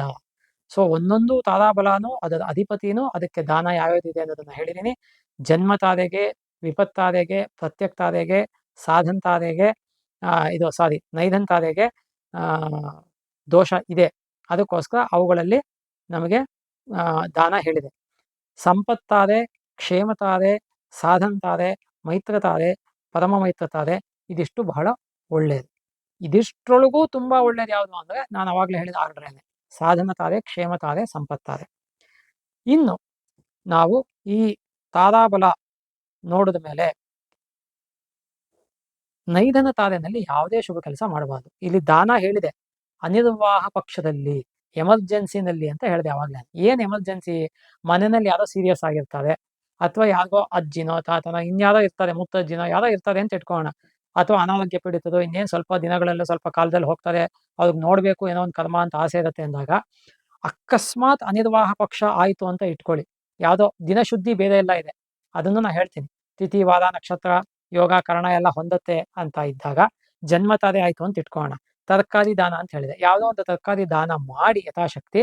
ದಾನ ಅಂದಾಗ ಯಾವಾಗಲೂ ಕೂಡ ನೀವು ಏನು ದಾನವನ್ನ ಶಾಸ್ತ್ರದಲ್ಲಿ ಹೇಳಿದೆ ಅದ್ರ ಜೊತೆಗೆ 2 ವೀಳ್ಯದೆಲೆ, ಅಡಿಕೆ, ತೆಂಗಿನಕಾಯಿ ಅಥವಾ ಹಣ್ಣು, 2 ಹಣ್ಣು, ಒಂದಿಡಬೇಡಿ ಹಣ್ಣು, 2 ಹಣ್ಣು ಅಥವಾ ತೆಂಗಿನಕಾಯಿ ಹಣ್ಣು 2 ಬೇಕಾದ್ರೂ ಇಡ್ಬೋದು. ಯಥಾಶಕ್ತಿ ದಕ್ಷಿಣೆ. ದಕ್ಷಿಣೆ ಅನ್ನೋದು ನಾನು ಯಾವತ್ತೂ ಇಂತಿಷ್ಟು ಅಂತ ಹೇಳೋದಿಲ್ಲ, ನಿಮ್ಮ ಕೈಯಲ್ಲಿ ಏನಾಗುತ್ತೋ ಅದು ಯಥಾಶಕ್ತಿ ದಕ್ಷಿಣೆ ಇಟ್ಟೇನೆ. ದಾನಂ ದಕ್ಷಿಣಾ ಸಹಿತಂ ಅಂತಾನೆ ಶಾಸ್ತ್ರದಲ್ಲಿ ಹೇಳಿರ್ತಕ್ಕಂಥದ್ದು, ಇದನ್ನ ಕೊಡ್ತಕ್ಕಂಥದ್ದು. ಇನ್ನು ನಾವು ಈ ಎಮರ್ಜೆನ್ಸಿ ಅಂದಾಗ, ಈ ತರ ಮನೆಯಲ್ಲಿ ಯಾರಿಗೋ ಸೀರಿಯಸ್ ಆಗಿದೆ ಅಥವಾ ಹುಷಾರಿಲ್ಲ ಅಥವಾ ಏನೋ ಎಮರ್ಜೆನ್ಸಿ ಇದೆ ಅಂದಾಗ ಜನ್ಮತಾರೆನಲ್ಲಿ, ವಿಪತ್ತಾರೆನಲ್ಲೂ ಕೂಡ ಬೆಲ್ಲವನ್ನ ದಾನ ಕೊಟ್ಟು ಮಾಡ್ಬೋದು. ಪ್ರತ್ಯಕ್ ತಾರೆನಲ್ಲಿ ಉಪ್ಪನ್ನ ದಾನ ಕೊಟ್ಟು ಮಾಡ್ಬೋದು. ಆದ ನೈದನ ತಾರೆಯನ್ನ ವರ್ಜ್ಯ ಮಾಡೋದು ಸೂಕ್ತ. ಎಂಥ ಎಮರ್ಜೆನ್ಸಿ ಇದ್ದರೂ ಕೂಡ ನೈದನ ತಾರೆನಲ್ಲಿ ಯಾವುದೇ ಶುಭ ಕೆಲಸವನ್ನ ಮಾಡಬಾರದು. ಕರೆಕ್ಟಾಗಿ ಅರ್ಥ ಮಾಡ್ಕೊಳ್ಳಿ ಅದನ್ನು. ಸೊ ಹಾಗಾಗಿ ಇದು ತಾರಾಬಲ ಫಸ್ಟ್ ಫ್ಯಾಕ್ಟರ್ ನಾವು ನೋಡ್ಬೇಕಾದ್ದು. ಯಾವುದೇ ಶುಭ ಕೆಲಸ ಆಗಲಿ, ಮೊದಲನೇ ಶುಭ ಕೆಲಸ ಅಂದ್ರೆ ನಮಗೆ ಆಕ್ಚುಲ್ ಇವತ್ತು ಅದು ಶುಭ ಕೆಲಸ ಅನ್ನೋದೇ ಗೊತ್ತಿಲ್ಲ ಜನಕ್ಕೆ. ಗರ್ಭಾಧಾನ, ಗರ್ಭಾಧಾನ, ಅನವಲೋಭನ ಅಂತ ಇನ್ನೊಂದಿದೆ, ಅದು ಗೊತ್ತೇ ಇಲ್ಲ ಜನಕ್ಕೆ. ಸೀಮಂತ, ಜಾತಕರ್ಮ, ನಾಮಕರಣ, ಅನ್ನಪ್ರಾಶನ, ಚೂಡಾಕರ್ಮ ಅಥವಾ ಚೌಲ, ಕೂದಲನ್ನ ಫಸ್ಟ್ ಟೈಮ್ ತೆಗೆಸೋದು, ಅದು ಒಂದು. ಅದಾದ್ಮೇಲೆ ಉಪನಯನ, ಉಪನಯನ ಆದ್ಮೇಲೆ ರಥಚತುಷ್ಟಯ ಅಂತ ಇದೆ, ಅದೆಲ್ಲ ಇವಾಗ ಔಟ್ಡೇಟೆಡ್ ಆಗೋಯ್ದಾವೆಲ್ಲ ಅದು. ಆಮೇಲೆ ಸಮಾವರ್ತನೆ, ಸಮಾವರ್ತನೆ ಅಂದ್ರೆ ಇವತ್ತಿನ ಗ್ರಾಜ್ಯುಯೇಷನ್ ಸೆರೆಮನಿ ಅನ್ನೋ ಲೆಕ್ಕಾಚಾರ. ಅದು ವಿದ್ಯಾಭ್ಯಾಸ ಮುಗಿಸ್ಕೊಂಡು ಹಳೆ ಕಾಲದಲ್ಲಿ ಬಂದಾಗ ಸ್ನಾತಕ ಅಂತ ಕರಿತಾ ಇದ್ರು ಅವನ್ನ. ಅದು ಮದುವೆನಲ್ಲಿ ಹಿಂದಿನ ದಿನ ಸಾಮಾನ್ಯ ನಾಂದಿ ಗ್ರಹ ಯಜ್ಞ ದಿನ ಮಾಡ್ತಾರೆ ಅದನ್ನ. ಅದಾದ್ಮೇಲೆ ವಿವಾಹ. ಇದಿಷ್ಟನ್ನು ಸಾಮಾನ್ಯವಾಗಿ ಶುಭ ಕೆಲಸಗಳು. ಮತ್ತೆ ಇದ್ರ ಜೊತೆಗೆ ಗೃಹ ಪ್ರವೇಶ ಅನ್ನೋದನ್ನ ಇಟ್ಕೋಣ. ಅಥವಾ ಯಾವ್ದಾದ್ರು ಹೊಸ ಬಿಸ್ನೆಸ್ ವ್ಯಾಪಾರ ಶುರು ಮಾಡ್ತೀವಿ ಅಂದ್ರೆ ಇದೆಲ್ಲ ಶುಭ ಕೆಲಸಗಳು ಅಂತ ಇಟ್ಕೊಂಡಾಗ ತಾರಾಬಲವನ್ನ ಫಸ್ಟ್ ನೋಡ್ಬೇಕು. ಈ ತಾರಾಬಲಗಳ ಬಗ್ಗೆ ಡಿಟೇಲ್ ಆಗಿ ನಾನು ಹೇಳಿದ್ದೀನಿ. ಇದ್ರ ಬಗ್ಗೆ ನಿಮಗೆ ಏನಾದರೂ ಸಂಶಯ, ಪ್ರಶ್ನೆಗಳಿತ್ತು ಅಂದ್ರೆ ನೀವು ಕಮೆಂಟ್ ಮಾಡೋ, ಅಥವಾ ನಮ್ಮ ಫೋನ್ ನಂಬರ್ ಡಿಸ್ಪ್ಲೇ ಆಗ್ತಿರುತ್ತೆ, ಕಮೆಂಟ್ ಮಾಡೋದಕ್ಕಿಂತ ಫೋನೇ ಮಾಡಿ ಡೈರೆಕ್ಟ್ ಆಗಿ ನಮ್ಮನ್ನು ಕೇಳಿ, ನಾನೇ ಆನ್ಸರ್ ಮಾಡ್ತೀನಿ. ಗೊತ್ತಾಗ್ತಾ ಇದೆಯಾ? ಇದು ತಾರಾಬಲದ ವಿಚಾರ. ಹಾಗಾಗಿ ಈ ತಾರಾಬಲ ಅವಶ್ಯಕವಾಗಿ ನೋಡಲೇಬೇಕು. ನೆಕ್ಸ್ಟ್ ಬರ್ತಕ್ಕಂಥದ್ದು ಚಂದ್ರಬಲ. ಈ ಚಂದ್ರಬಲ ಅನ್ನೋದನ್ನ ನಾವು ನೋಡಕ್ ಹೋದಾಗ ಏನಾಗುತ್ತೆ ಅಂದ್ರೆ, ಚಂದ್ರ ನಿಮ್ಮ ಜನ್ಮ ರಾಶಿಯಿಂದ, ನಿಮ್ಮ ಜನ್ಮ ರಾಶಿ ಅಂದಾಗ ಮತ್ತೆ ಮತ್ತೆ ಹೇಳ್ತೀನಿ ನಾನು, ರಿಪೀಟೇಷನ್ ಅಂತ ತಪ್ಪು ತಿಳ್ಕೊಬೇಡಿ, ಯಾಕೆಂದ್ರೆ ತುಂಬಾ ಜನಕ್ಕೆ ಗೊತ್ತಾಗೋದಿಲ್ಲ. ಅದನ್ನ ನಾನು ನಿಧಾನವಾಗಿ ಈ ವಿಡಿಯೋ ಮಾಡ್ತಾ ಇದ್ದೀನಿ. ನಿಮ್ಮ ಜನ್ಮ ನಕ್ಷತ್ರ, ಜನ್ಮ ರಾಶಿ ಗೊತ್ತಿದ್ದರೆ ನಿಮ್ಮ ಜನ್ಮ ರಾಶಿಗೆ ಅಪ್ಲೈ ಮಾಡ್ಕೋಬೇಕು. ನಿಮ್ಮ ಜನ್ಮ ನಕ್ಷತ್ರ, ಜನ್ಮ ರಾಶಿ ಗೊತ್ತಿಲ್ಲ ಅಂದ್ರೆ, ನೀವು ಯಾವ ಅಕ್ಷರದಿಂದ ನಿಮ್ಮ ಹೆಸರು ಪ್ರಾರಂಭ ಆಗುತ್ತೆ ಅದಕ್ಕೆ ಒಂದು ನಕ್ಷತ್ರ ಇರುತ್ತೆ. ಚೂಚೆ, ಚೋಲ, ಅಶ್ವಿನಿ, ಲೀಲು, ಲೇಲೋ, ಭರಣಿ, ಆಯಿ, ಊಯ, ಕೃತಿಕಾ, ಓವಾ, ವೀವೋ, ರೋಹಿಣಿ, ವೇವೋ, ಕಾಕಿ, ಮೃಗಶಿರ, ಈ ತರ ಉದ್ದಕ್ಕೆ ಹೋಗುತ್ತೆ. ರೇವತಿ ತನಕನೂ ಕೂಡ, ದೇದೋ, ಚಾಚಿ, ರೇವತಿ, ಅಲ್ಲಿ ತನಕನೂ ಹೋಗುತ್ತೆ. ಸೊ ಹಾಗಾಗಿ ನಿಮ್ದು ಯಾವ ಅಕ್ಷರ ಇರುತ್ತೆ ಆ ಅಕ್ಷರಕ್ಕೆ ಒಂದು ನಕ್ಷತ್ರ, ಒಂದು ಪಾದ ಇರುತ್ತೆ, ಅದಕ್ಕೊಂದು ರಾಶಿ ಇರುತ್ತೆ. ಆ ನಾಮ ನಕ್ಷತ್ರ, ನಾಮರಾಶಿ ಅಂತ ಕರಿತೀವಿ ನಾವು ಅದನ್ನ. ಇದರ ಮೇಲೆ ನಾವು ನೋಡ್ಕೋಬೇಕಾಗತ್ತೆ. ಯಾವತ್ತೂ ಕೂಡ ನೋಡ್ಬೇಕಾದ್ರೆ ಇದ್ರ ಮೇಲೆ ನೋಡ್ಬೇಕು. ನಿಮ್ಮ ಜನ್ಮ ನಕ್ಷತ್ರ, ಜನ್ಮ ರಾಶಿ ಮೇಲೆ ಅದು ಗೊತ್ತಿಲ್ಲ ಅಂದ್ರೆ ನಾಮ ನಕ್ಷತ್ರ, ನಾಮರಾಶಿ ಮೇಲೆ ನೋಡ್ಬೇಕು. ಗೊತ್ತಾಗ್ತಾ ಇದೆಯಾ? ಹಾಗಾಗಿ ಏನಾಗತ್ತೆ ಅಂದ್ರೆ, ನಿಮ್ಮ ಜನ್ಮ ರಾಶಿಯಿಂದ, ನೀವು ಜನ್ಮ ನಕ್ಷತ್ರ ಗೊತ್ತಿದ್ದು ಸರಿ, ಗೊತ್ತಿಲ್ಲ ಅಂದ್ರೆ ನಾಮರಾಶಿ ಅನ್ನೋದು ಅಂಡರ್ಸ್ಟುಡ್. ಮತ್ತೆ ಮತ್ತೆ ನಾನು ಇನ್ನು ರಿಪೀಟ್ ಯಾವತ್ತೂ ಮಾಡಲ್ಲ. ನಿಮ್ಮ ಜನ್ಮ ರಾಶಿಯಿಂದ ಚಂದ್ರ ಜನ್ಮ ರಾಶಿನಲ್ಲೇ ಇದ್ದಾಗ, ಅಂದ್ರೆ 1ನೇ ಮನೆ ಅಂತ ಕರಿತೀವಿ ಅದನ್ನ, 1ನೇ ಮನೆಯಲ್ಲಿದ್ದಾಗ, 3ನೇ ಮನೆಯಲ್ಲಿದ್ದಾಗ, 6ನೇ ಮನೆಯಲ್ಲಿದ್ದಾಗ, 7ನೇ ಮನೆಯಲ್ಲಿದ್ದಾಗ, 10ನೇ ಮನೆಯಲ್ಲಿದ್ದಾಗ, 11ನೇ ಮನೆಯಲ್ಲಿದ್ದಾಗ, ಈ 6 ಸ್ಥಾನಗಳಲ್ಲಿ ಇದ್ದಾಗ ಚಂದ್ರಬಲ ಇದೆ ಅಂತ ಅರ್ಥ. ಇನ್ನೂ ಒಂದ್ಸತಿ ರಿಪೀಟ್ ಮಾಡ್ತೀನಿ, ಕರೆಕ್ಟಾಗಿ ಅರ್ಥ ಮಾಡ್ಕೊಳ್ಳಿ. ಏನು ಅಂದ್ರೆ, ಇನ್ನು ಸಿಂಪಲ್ ಆಗಿ ಅರ್ಥ ಮಾಡ್ಕೋಬೇಕು ನೀವು ಅಂದ್ರೆ, ಜ್ಯೋತಿಷ ಶಾಸ್ತ್ರದಲ್ಲಿ ಉಪಚಯ ಸ್ಥಾನಗಳು ಅಂತ ಇದೆ. ಉಪಚಯ ಅಂದ್ರೆ ಅಭಿವೃದ್ಧಿ ಅಥವಾ ಏಳಿಗೆ ಅಂತ. ಜನ್ಮ ರಾಶಿಯಿಂದ ಉಪಚಯ ಸ್ಥಾನಗಳು ಅಂದ್ರೆ 3, 6, 10, 11 ಪ್ಲಸ್ 1, 7. ಹೀಗೆ ಬೇಕಾದ್ರೂ ನೆನ್ಪಿಟ್ಕೋಬಹುದು. ಇದು ಸುಲಭ. ನಾನು ಜ್ಯೋತಿಷ ಪಾಠ ಮಾಡ್ತೀನಿ ಮನೇಲಿ, ಅದರಿಂದ ಹೇಳ್ಕೊಡ್ಬೇಕಾದ್ರೆ ಹೀಗೆ ಹೇಳ್ಕೊಡ್ತೀನಿ. ಉಪಚಯ ಸ್ಥಾನಗಳು ಪ್ಲಸ್ ಲಗ್ನ ಸಪ್ತಮ ಅಂತ ಹೇಳ್ತೀನಿ. 1, 7. ಲಗ್ನ ಅಂದ್ರೆ ಜನ್ಮ ರಾಶಿ, ಅದು ಸಪ್ತಮ ಅಂದ್ರೆ ಜನ್ಮ ರಾಶಿಯಿಂದ 7ನೇ ರಾಶಿ, 180 ಡಿಗ್ರೀಸ್ ಅಂತ ಕರಿತೀವಿ ಅದನ್ನ. ಸೊ ಹಾಗಾಗಿ 1, 6, 1, 3, 6, 7, 10, 11. ಇದನ್ನೇ ಸಿಂಪಲ್ ಆಗಿ ಹೇಳ್ಬೇಕು ಅಂದ್ರೆ 3, 6, 10, 11, 1, 7. ಈ ಇಷ್ಟು ಸ್ಥಾನಗಳಲ್ಲಿ ಚಂದ್ರ ಜನ್ಮ ರಾಶಿಯಿಂದ ಇದ್ದಾಗ ಚಂದ್ರಬಲ ಇದೆ ಅಂತ ಅರ್ಥ. ಇದು ಇಲ್ಲ ಅಂದಾಗ ಚಂದ್ರಬಲ ಇಲ್ಲ ಅಂತ ಅರ್ಥ. ಚಂದ್ರಬಲ ಇಲ್ಲದೆ ಇದ್ದಾಗ ಶುಭ ಕೆಲಸವನ್ನ, ಯಾವುದೇ ಶುಭ ಕೆಲಸವನ್ನ ಯಾರಿಗೂ ಕೂಡ ಮಾಡೋ ಹಾಗಿಲ್ಲ. ಸ್ಪಷ್ಟವಾಗಿ ಅರ್ಥ ಮಾಡ್ಕೊಳ್ಳಿ. ಯಾತಕ್ಕೆ ಇದನ್ನ ಇಷ್ಟು ಒತ್ತಿ ಹೇಳ್ತಾ ಇದ್ದೀನಿ ಮತ್ತೆ ಇಷ್ಟು ಡಿಟೇಲ್ ಆಗಿ ಹೇಳ್ತಿದ್ದೀನಿ ಅಂದ್ರೆ, ಇವತ್ತಿನ ಒಂದು ಲೈಫ್ ಸ್ಟೈಲ್ ಅಲ್ಲಿ ಮುಹೂರ್ತ ಇಲ್ಲದೆ ಇರೋ ದಿನಗಳಲ್ಲೆಲ್ಲ ಮುಹೂರ್ತಗಳನ್ನ ಇಟ್ಟು ಅದನ್ನ ಏನೇನೋ ಅರ್ಥ ಅನರ್ಥ ವ್ಯರ್ಥ ಎಲ್ಲ ಮಾಡ್ತಾ ಇದ್ದಾರೆ ಜನಗಳು. ಅಗ್ನಿ ಪಂಚಕದಲ್ಲಿ ಇಡ್ತಾರೆ, ಅದನ್ನೆಲ್ಲ ಮುಂದಕ್ಕೆ ಹೇಳ್ತೀನಿ ನಾನು ಯಾವಾಗ್ಲಾನು. ಅಗ್ನಿ ಪಂಚಕ ಅಂದ್ರೆ ಏನೋ ಇಂಥದ್ದೆಲ್ಲಾನು. ಸೊ ಹಾಗಾಗಿ ರೋಗ ಪಂಚಕದಲ್ಲಿ ಇಟ್ಟಿರ್ತಾರೆ, ಈ ಥರದ್ದೆಲ್ಲ ಆಗುತ್ತೆ. ಮತ್ತೆ ವಿಪತ್ತಾರೆನಲ್ಲಿ ಇಟ್ಟಿರ್ತಾರೆ, ನೈದಂತಾರೆನಲ್ಲಿ ಇಟ್ಟಾಗ ಮನೆಯಲ್ಲಿ ಮರಣ ಉಂಟಾಗತ್ತೆ. ಯಾತಕ್ಕೆ ಅಂತ ಗೊತ್ತಾಗೋದಿಲ್ಲ ಅವ್ರಿಗೆ. ಆವಾಗ ಯಾವಾಗಲೂ ಕೆಳಗೆ ಬರ್ತದೆ. ಭಾನುವಾರ ಮದುವೆ ಇಟ್ಟಿರ್ತಾರೆ. ಭಾನುವಾರ ಮದುವೆ ಮಾಡ್ಕೊಡುದಂತ ಯೂಟ್ಯೂಬಲ್ಲಿ ನಾನು 2-3 ಸತಿ ಹೇಳಿದ್ದೀನಿ. ಆದ್ರೂ ಜನ ಕೇಳೋದಿಲ್ಲ. ನೂರಾರು ಕೇಸಸ್ಸನ್ನ ಲೈವ್ ತೋರಿಸ್ತೀನಿ ಬನ್ನಿ ನಾನು ನಿಮ್ಗೆ. ಭಾನುವಾರ ಮದುವೆ ಆಗಿರ್ತಕ್ಕಂಥದ್ದು ಆದಷ್ಟು ನೆಮ್ಮದಿನಲ್ಲಿ ಇಲ್ಲದೆ ಇರ್ತಕ್ಕಂಥದ್ದು. ಯಾತಕ್ಕೆ ಅಂದ್ರೆ ಜ್ಯೋತಿಷ್ ಶಾಸ್ತ್ರದ ಮೂಲ ಗ್ರಂಥಗಳಲ್ಲಿ ಪಾಪಗ್ರಹಗಳು ರವಿ, ಕುಜ, ಶನಿ, ರಾಹು, ಕೇತು ಅಂತ ಹೇಳುತ್ತೆ. ರವಿ, ರಾಹು, ಕೇತುಗಳು ಛಾಯಾಗ್ರಹಗಳು ಬಿಟ್ಬಿಡಿ. ರವಿ, ಕುಜ, ಶನಿ 3. ಸೊ ರವಿ ಅಂದ್ರೆ ಭಾನುವಾರ, ಕುಜ ಅಂದ್ರೆ ಮಂಗಳವಾರ, ಶನಿ ಅಂದ್ರೆ ಶನಿವಾರ. ಸೊ ಶನಿವಾರ, ಭಾನುವಾರ, ಮಂಗಳವಾರದಲ್ಲಿ ಯಾವುದೇ ಶುಭ ಕೆಲಸ ಮಾಡೋ ಹಾಗಿಲ್ಲ. ಇದು ಕರೆಕ್ಟಾಗಿ ಅರ್ಥ ಮಾಡ್ಕೋಬೇಕು. ಇಂಥದಕ್ಕೂ ಕೂಡ ಹೈಲಿ ಎಕ್ಸೆಪ್ಷನ್ ಇದೆ ಒಂದು ನಾಮಕರಣ ಅನ್ನೋದು. ಯಾಕೆ ಅಂದ್ರೆ ನಾಮಕರಣಕ್ಕೆ ಧರ್ಮಶಾಸ್ತ್ರದಲ್ಲಿ ಏನ್ ಹೇಳುತ್ತೆ ಅಂದ್ರೆ, ಹುಟ್ಟಿದ ದಿನದಿಂದ ಏಕಾದಶೆ ದ್ವಾದಶೆ ಹನಿವಾ ನಾಮ ಕುದಿಯಾತ್ ಅಂತ ಸೂತ್ರ ಇದೆ. ಏಕಾದಶೆ ದ್ವಾದಶೆ ಹನಿವಾ ನಾಮ ಕುದಿಯಾತ್ ಅಂತ ಇದೆ ಸೂತ್ರ. ಅಂದ್ರೆ ಮಗು ಹುಟ್ಟಿದ 11ನೇ ದಿನ ಅಥವಾ 12ನೇ ದಿನ ಹೆಸರಿನಿಡಬೇಕು, ನಾಮಕರಣ ಮಾಡಬೇಕು. ಇಲ್ಲಿ ಒಂದಕ್ಕೆ ಮಾತ್ರ ಒಂದು ಆಪ್ಷನ್ ಕೊಟ್ಟಿದೆ, 11 ಅಥವಾ 12 ಅಂತ. ಯಾತಕ್ಕೆ ಹಾಕಿ ಕೊಟ್ಟಿದೆ ಅಂದ್ರೆ, ಅಕಸ್ಮಾತ್ 11ನೇ ದಿನ ಗ್ರಹಣ ಆಗಿರ್ಬೋದು, ಅಥವಾ ಮಾಡ್ತಕ್ಕಂಥ ವ್ಯಕ್ತಿ ತಂದೆ ತಾಯಿ ಶ್ರಾದ್ದ ಬಂದಿರ್ಬೋದು. ಈ ತರ ಬಂದಾಗ ಒಂದು ದಿನ ಮುಂದಕ್ಕೆ ಹೋಗ್ಲಿ ಅನ್ನೋ ಒಂದು ಕಾರಣಕ್ಕೋಸ್ಕರ ಕೊಟ್ಟಿರ್ತಕ್ಕಂಥದ್ದು. ಹಾಗೆ ನೋಡಕ್ ಹೋಯ್ತಂದ್ರೆ ಮನುಸ್ಮೃತಿನಲ್ಲಿ ಮನು 10ನೇ ದಿನನೇ ಹೇಳ್ತಾನೆ ನಾಮಕರಣನ, ದಶಮೆಯ ಹನಿ ಅಂತ ಹೇಳ್ತಾನೆ. ಸೊ ಅದು ಆ ಕಾಲದ ಒಂದು ಧರ್ಮಶಾಸ್ತ್ರದ ಲೆಕ್ಕಾಚಾರ. ಇವತ್ತಿಗೆ ಬಂದಾಗ 11 ಅಥವಾ 12ನೇ ದಿನ ಮಾಡ್ತಕ್ಕಂಥದ್ದು ಸೂಕ್ತ. ಆದ್ರೆ ಕಲಿಗಾಲ ಎಷ್ಟು ವೈಪರೀತ್ಯ ಆಗಿದೆ ಅಂದ್ರೆ, ಜನ ಮಗುಗೆ ನಾಮಕರಣನೇ ಮಾಡೋದಿಲ್ಲ, ಮುಂದಕ್ಕೆ ಹೊರಟೋಗಿರ್ತದೆ. ಅದಾದ್ಮೇಲೆ ಸೂರ್ಯ ದರ್ಶನನೂ ಆಗಿರುತ್ತೆ, ದೇವಸ್ಥಾನ ಕರ್ಕೊಂಡು ಹೋಗಿದ್ದು ಆಗಿರುತ್ತೆ, ಅನ್ನಪ್ರಾಶನನೂ ಆಗ್ಬಿಡತ್ ಬೇಕಿದ್ರೆ. 3ನೇ ತಿಂಗಳು, 5ನೇ ತಿಂಗಳು, 7ನೇ ತಿಂಗಳು, 9ನೇ ತಿಂಗಳು ಅಂತೆಲ್ಲ ನಾಮಕರಣ ಮಾಡ್ತಾರೆ. ಇದು ಕರೆಕ್ಟಾಗಿ ಹೇಳಬೇಕು ಅಂದ್ರೆ ಅಶಾಸ್ತ್ರೀಯ ಅಷ್ಟೇ. ನಾ ಇನ್ನೇನು ಹೆಚ್ಚಿಗೆ ಹೇಳಲಿಕ್ಕೆ ಹೋಗಲ್ಲ. 11ನೇ ದಿನ ಅಥವಾ 12ನೇ ದಿನ ಅಲ್ಲಿ ಅಕಸ್ಮಾತ್ ವ್ಯತ್ಯಾಸ ಆದರೆ ಒಂದು ಮಾಸದ ಒಳಗೆ ಮಾಡಬೇಕು, 18ನೇ ದಿನ ಮಾಡ್ಬೋದು ಅಂತ ಹೇಳುತ್ತೆ. ಒಂದು ಮಾಸದ ಒಳಗಾದ್ರೂ ಮಾಡಬೇಕು ಅಂತ ಹೇಳುತ್ತೆ. ಯಾಕೆಂದ್ರೆ ಆ ಶಿಶುವಿಗೆ, ಆ ಶಿಶುವಿನಲ್ಲಿ ಇರ್ತಕ್ಕಂಥ ಜೀವಾತ್ಮ ಬಯಸ್ತಾ ಇರತ್ತೆ, ನನಗೆ ಒಂದು ಒಳ್ಳೆ ಹೆಸರು ಇಡ್ಲಿ ಅಂತ. ನಾಮಕರಣಕ್ಕೆ ಹೆಸರು ಸೆಲೆಕ್ಷನ್ಗೆ ಅಂತಾನೆ ಎಷ್ಟೋ ಜನ ಕೇಳಕ್ ಬರ್ತಾರೆ. ಬಿಕಾಸ್ ನಾನ್ ಸಂಸ್ಕೃತ ಓದಿರ್ತಕ್ಕಂಥವನು ಆದ್ರಿಂದ ಸಂಸ್ಕೃತದಲ್ಲಿ ಅಂದ್ರೆ ಮುಖ್ಯವಾಗಿ ನಾನು ಎಲ್ಲಾ ಪುರಾಣಗಳನ್ನ, ರಾಮಾಯಣ, ಮಹಾಭಾರತ, ಇತಿಹಾಸಾದಿ ಗ್ರಂಥಗಳನ್ನ, ಎಲ್ಲ ಸ್ಮೃತಿ ಗ್ರಂಥಗಳನ್ನ ಎಲ್ಲವನ್ನೂ ಅಧ್ಯಯನ ಮಾಡಿದ್ದೀನಿ ಕೂಲಂಕಷವಾಗಿ. ಅದರಿಂದ ಅಲ್ಲಿ ಉಪನಿಷತ್ತುಗಳನ್ನ, ಇದರೊಳಗೆ ಬರ್ತಕ್ಕಂತಹ ಋಷಿಮುನಿಗಳ ಹೆಸರು, ಋಷಿ ಕುಮಾರರ ಹೆಸರು, ಇಂಥದನ್ನ ತಮ್ಮ ಮಕ್ಕಳುಗಳಿಗೆ ಇಡೋದಕ್ಕೆ ಇಷ್ಟಪಡ್ತಾರೆ. ನೀವೇ ನೋಡಿರ್ತಾರೆ ಎಷ್ಟೋ ಸತಿ, ನೀವ್ ಯಾರು ಕೂಡ ನಿಮ್ಮ ಮಕ್ಕಳುಗಳಿಗೆ ರಾವಣ ಅಂತಾಗ್ಲಿ, ಕುಂಭಕರ್ಣ ಅಂತಾಗ್ಲಿ, ತಾಟಕಿ ಅಂತಾಗ್ಲಿ, ಶೂರ್ಪಣಖ ಅಂತಾಗ್ಲಿ ಇಟ್ಟಿಲ್ಲ ಹೆಸರುಗಳನ್ನ. ಯಾಕೆ ಇಟ್ಟಿಲ್ಲ? ಸಾವಿರಾರು ವರ್ಷಗಳಾದ್ರೂ ಕೂಡ ಇದನ್ನ ದುರ್ಯೋಧನ ಅಂತ ಯಾಕೆ ಇಟ್ಟಿಲ್ಲ ನೀವು? ದುಶ್ಯಾಸನ ಅಂತ ಯಾಕೆ ಇಟ್ಟಿಲ್ಲ?